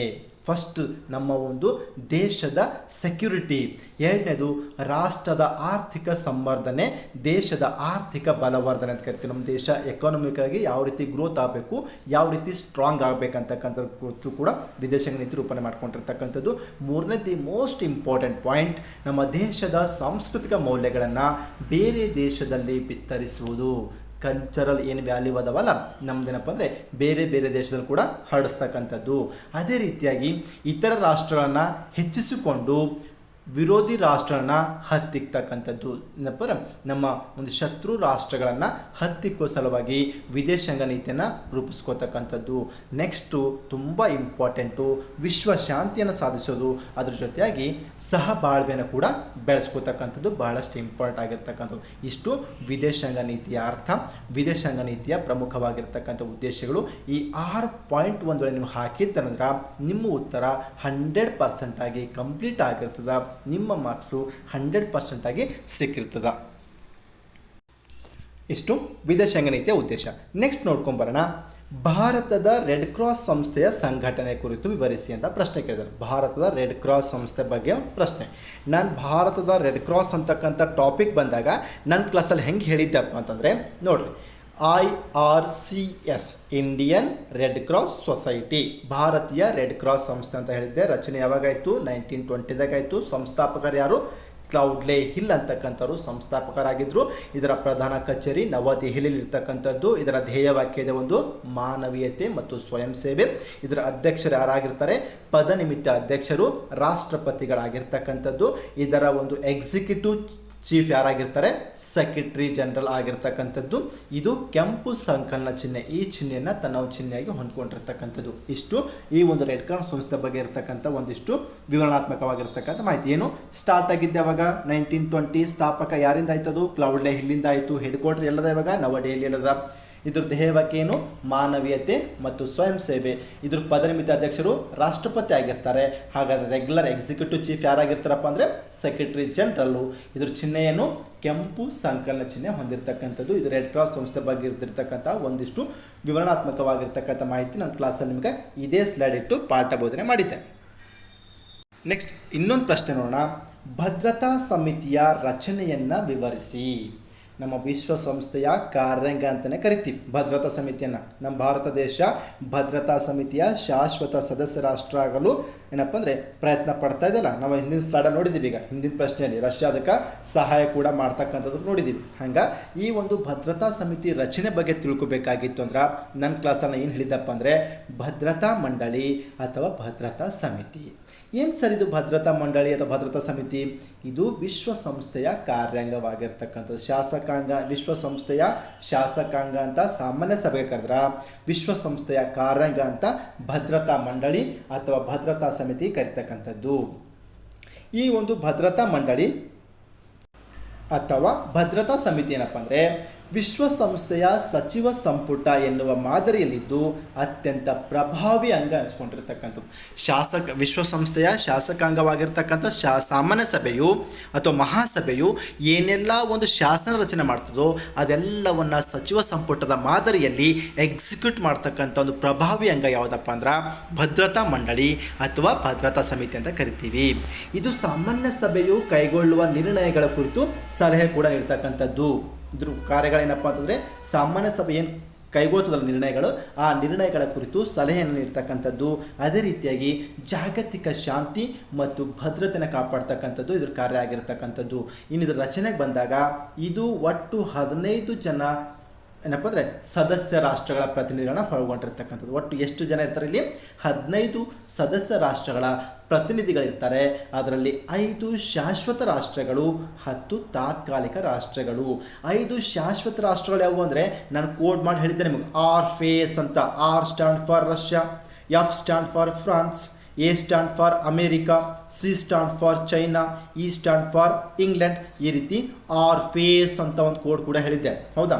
ಈ ರೀತಿ ಈ ಒಂದು ಭದ್ರತಾ ಮಂಡಳಿ ಇರ್ತಕ್ಕಂತಹ 5 ಶಾಶ್ವತ ಸದಸ್ಯ ರಾಷ್ಟ್ರಗಳು ಯಾವಪ್ಪ ಅಂದ್ರೆ Russia, France, America, China, England ಇಷ್ಟು, ಅಥವಾ ಏನಪ್ಪ ಅಂದರೆ ಬ್ರಿಟನ್, ಇಂಗ್ಲೀಷ್. ಇವು 5 ಶಾಶ್ವತವಾಗಿರ್ತಕ್ಕಂತಹ ಸದಸ್ಯ ರಾಷ್ಟ್ರಗಳು ಇದಿರ್ತಕ್ಕಂಥದ್ದು. ಅದೇ ರೀತಿ 10 ತಾತ್ಕಾಲಿಕವಾಗಿರ್ತಕ್ಕಂಥ ಸದಸ್ಯ ರಾಷ್ಟ್ರಗಳು ಕೂಡ ಇರ್ತವೆ. ಈ 10 ತಾತ್ಕಾಲಿಕವಾಗಿರ್ತಕ್ಕಂಥ ಸದಸ್ಯ ರಾಷ್ಟ್ರಗಳನ್ನು ಸಾಮಾನ್ಯ ಸಭೆ ಏನು ಮಾಡ್ತದಪ್ಪ ಅಂದ್ರೆ 2 ವರ್ಷಗಳ ಅವಧಿಗೆ ತಾತ್ಕಾಲಿಕ ಸದಸ್ಯರಂತ ಚುನಾವಣೆ ಮಾಡ್ತಕ್ಕಂಥದ್ದು ಅಥವಾ ಆಯ್ಕೆ ಮಾಡ್ತಕ್ಕಂಥದ್ದು, ಚುನಾಯಿಸ್ತಕ್ಕಂಥದ್ದು. ಪ್ರೆಸೆಂಟ್ ಆಗಿ ಇರ್ತಕ್ಕಂತಹ ಈ 10 ತಾತ್ಕಾಲಿಕ ಸದಸ್ಯ ರಾಷ್ಟ್ರಗಳು ಯಾವಪ್ಪ ಅಂದ್ರೆ Albania, Brazil, Gabon, Ghana, India, Ireland, Kenya, Mexico, Norway, United Arab Emirates ಅಂತಕ್ಕಂಥ 10 ಏನಪ್ಪ ಅಂದರೆ ರಾಷ್ಟ್ರಗಳು ತಾತ್ಕಾಲಿಕವಾಗಿರ್ತಕ್ಕಂಥ ಸದಸ್ಯ ರಾಷ್ಟ್ರಗಳಾಗಿರ್ತಕ್ಕಂಥದ್ದು. ಇಷ್ಟು ಭದ್ರತಾ ಮಂಡಳಿ ಅಥವಾ ಭದ್ರತಾ ಸಮಿತಿಯ ರಚನೆ ಆಗಿರ್ತಕ್ಕಂಥದ್ದು. ಭದ್ರತಾ ಮಂಡಳಿ ಅಥವಾ ಭದ್ರತಾ ಸಮಿತಿ ರಚನೆ ಕುರಿತು ಬರ್ರಿ ಅಂತಂದಾಗ ಇದು ವಿಶ್ವಸಂಸ್ಥೆಯ ಕಾರ್ಯಾಂಗವಾಗಿದೆ. ವಿಶ್ವಸಂಸ್ಥೆ ಸಚಿವ ಸಂಪುಟ ಏನೋ ಮಾದರಲಿದ್ದು ಅತ್ಯಂತ ಪ್ರಭಾವಿಯಾಗಿರ್ತಕ್ಕಂಥ ಅಂಗ ಎನಿಸಿಕೊಂಡಿರ್ತಕ್ಕಂಥದ್ದು. ಇದರಲ್ಲಿ ಒಟ್ಟು 15 ಸದಸ್ಯ ರಾಷ್ಟ್ರಗಳ ಪ್ರತಿನಿಧಿಗಳಿರ್ತಾರೆ. ಅದರಲ್ಲಿ 5 ಶಾಶ್ವತ ಸದಸ್ಯ ರಾಷ್ಟ್ರಗಳು, 10 ತಾತ್ಕಾಲಿಕ ಸದಸ್ಯ ರಾಷ್ಟ್ರಗಳು. 5 ಶಾಶ್ವತ ಸದಸ್ಯ ರಾಷ್ಟ್ರಗಳು ಆರ್ಫೇಸ್, 10 ತಾತ್ಕಾಲಿಕ ಸದಸ್ಯ ರಾಷ್ಟ್ರಗಳು ಈ ರೀತಿಯಾಗಿರ್ತವೆ ಅಂತ ಇಷ್ಟು ಪಾಯಿಂಟ್ ಹಾಕಿದ್ರೆ ಅಂದ್ರೆ ನೀವು 30 ರಿಂದ 35 ಪದಗಳಲ್ಲಿ ನಿಮ್ಮ ಉತ್ತರವನ್ನು ಏನಪ್ಪ ಅಂದರೆ ಅಲ್ಲಿ ಎಕ್ಸ್ಪ್ರೆಸ್ ಮಾಡಬಹುದು. ಇದನ್ನು ಹೆಂಗೆ ಫ್ರೇಮ್ ಮಾಡಬೇಕು ಸರ್, ಇದು ಹಿಂಗೆ ಬರಿಬೇಕೇನು? ಇಲ್ಲ, ಇದಕ್ಕೊಂಚೂರು ಇಂಟ್ರೊಡ್ಯೂಸ್ ಇರ್ತಕ್ಕಂಥ ಪಾಯಿಂಟ್ಗಳಲ್ಲೇ ಇನ್ನು ಏನು ಪಾಯಿಂಟ್ ಹೇಳಿದ್ರಲ್ಲ ಈ ಪಾಯಿಂಟ್ಗಳಲ್ಲೇ ಯಾವ ರೀತಿ ಇಂಟ್ರೊಡ್ಯೂಸನ್ನು ತಗೋಬೇಕು, ಈ ಪಾಯಿಂಟ್ಗಳಲ್ಲೇ ಹೆಂಗೆ ಕನ್ಕ್ಲೂಸ್ ಮಾಡಬೇಕಂತಕ್ಕಂಥದ್ದನ್ನು ನಾನು ಲೈವ್ ಕ್ಲಾಸಲ್ಲಿ ಇನ್ ಡೀಟೇಲ್ ಆಗಿ ಮಾತಾಡಿದ್ದೀನಿ. ಸೊ ಫ್ರೆಂಡ್ಸ್, ಈ ರೀತಿಯಾಗಿ ನಾನು ಮಾಡಿರ್ತಕ್ಕಂತಹ ಒಂದಿಷ್ಟು ಕ್ಲಾಸಸ್ಗಳು ಮತ್ತು ನಾನು ಕೈಗೊಂಡಿರ್ತಕ್ಕಂತಹ ಮಾಕ್ ಟೆಸ್ಟ್ಗಳಲ್ಲಿ ಈ ರೀತಿ ನಾನು ಗೆಸ್ ಮಾಡಿರ್ತಕ್ಕಂತಹ ನಾನು ತುಂಬ ಇಂಪಾರ್ಟೆಂಟ್ ಅಂತ ಹೇಳಿರ್ತಕ್ಕಂತಹ ಕೆಲವೊಂದು ಪ್ರಶ್ನೆಗಳೇನಪ್ಪ ಅಂತಂದರೆ ಈಗೇನಪ್ಪ ಅಂದರೆ ಇಲಾಖೆಯಿಂದ ಹೊರಡಿಸಿರ್ತಕ್ಕಂತಹ ಏನು ಮಾಡೆಲ್ ಕ್ವಶನ್ ಬರೋದಲ್ಲ ಅಲ್ಲಿ ಬಂದಿರತಕ್ಕಂಥದ್ದು ನನ್ನ ಒಂದು ಕಾನ್ಫಿಡೆಂಟನ್ನು ಮತ್ತಷ್ಟು ಬಿಲ್ಡಪ್ ಮಾಡಿರ್ತಕ್ಕಂಥದ್ದು. ನಾನು ಮುಂಬರ್ತಕ್ಕಂತಹ ಮೇನ್ ಎಕ್ಸಾಮ್ಗೆ ಇನ್ನಷ್ಟು ನನ್ನ ಏನಪ್ಪ ಅಂದರೆ ಮಿತಿ ನನ್ನ ಮಿತಿಯೊಳಗೆ ಏನೆಲ್ಲ ಹೇಳಿಕ್ಕೆ ಸಾಧ್ಯನೋ ಅಂಥ ಒಂದು ಗೆಸ್ ಕ್ವಶನನ್ನು ಇಂಪಾರ್ಟೆಂಟ್ ಆಗಿರ್ತಕ್ಕಂಥ ಸಂಭವನೀಯ ಪ್ರಶ್ನೆಗಳನ್ನು ನಿಮಗೆ ನೀಡೋ ಮೂಲಕ ನಿಮ್ಮ GPSR ಏನು ಕನಸದಲ್ಲ ಆ GPSR ಅಂತಕ್ಕಂಥ ಒಂದು ದಡವನ್ನು ಸೇರಿಸೋ ಸಲುವಾಗಿ ನಮ್ಮ ಒಂದು ಟೀಮು ಪಣತೊಟ್ಟು ನಿಂತಿದ್ದೀವಿ. ಫ್ರೆಂಡ್ಸ್, ನೀವು ಕೂಡ ನಿಮ್ಮ ಒಂದು ಗುರಿ ಮುಟ್ಟಬೇಕು, ನಾನು GPSR ಆಗಬೇಕು ಅಂತ ಕನಸೇನಾದರೂ ಇದ್ದರೆ, ಅದು ನನಸು ಮಾಡ್ಕೋತಕ್ಕಂಥ ಮನಸ್ಸೇನಾದರೂ ಇದ್ದರೆ ಆದಷ್ಟು ಬೇಗ ನಮ್ಮ ಆನ್ಲೈನ್ ಕ್ಲಾಸಸ್ಗೆ ಜಾಯ್ನ್ ಆಗಿ ನಮ್ಮ ಮಾರ್ಗದರ್ಶನ ಜೊತೆ ನಿಮ್ಮ ಒಂದು ಎಫರ್ಟ್ ಇತ್ತು ಅಂದ್ರೆ 100% ಆಗಿ ಈ ಸಲ GPSR ಹುದ್ದೆಗಳಲ್ಲಿ ಒಂದು ಹುದ್ದೆ ನಿಮ್ಮದಾಗಿರೋದ್ರಲ್ಲಿ ಯಾವುದೇ ಅನುಮಾನ ಇಲ್ಲ. ಆದಷ್ಟು ಬೇಗ ನಮ್ಮ ತರಗತಿಗಳಿಗೆ ಜಾಯ್ನ್ ಆಗಿ ಮುಂಬರ್ತಕ್ಕಂಥ ಈ ದಿನಗಳಲ್ಲಿ ನೀವು ಕೂಡ ಶಿಕ್ಷಕರಾಗಿ ಸೇವೆ ಸಲ್ಲಿಸಿ ಅಂತ ಹಾರೈಸುತ್ತಾ ಈಗಾಗಲೇ ಮತ್ತೊಮ್ಮೆ ಹೇಳ್ತಾ ಇದ್ದೀನಿ, ಯಾರಾದರೂ ನಮ್ಮ ತರಗತಿಗೆ ಜಾಯ್ನ್ ಆಗಲು ಇಚ್ಛೆ ಇದ್ದರೆ, ಆಸಕ್ತಿ ಇದ್ದರೆ ದಯವಿಟ್ಟು ಈ ಒಂದು ಕಾಣ್ತಕ್ಕಂಥ ನಂಬರ್ಗೆ 8217724706 8217724706 ಕರೆ ಮಾಡಿ ನಮ್ಮ ಆನ್ಲೈನ್ ಕ್ಲಾಸಸ್ಗೆ ಜಾಯ್ನ್ ಆಗಿ ಆದಷ್ಟು ಬೇಗ ನಿಮ್ಮ GPSR ಕನಸನ್ನು ನನಸು ಮಾಡ್ಕೊಳ್ಳಿ. Wish you all the best. God bless you. Thank you. Bye.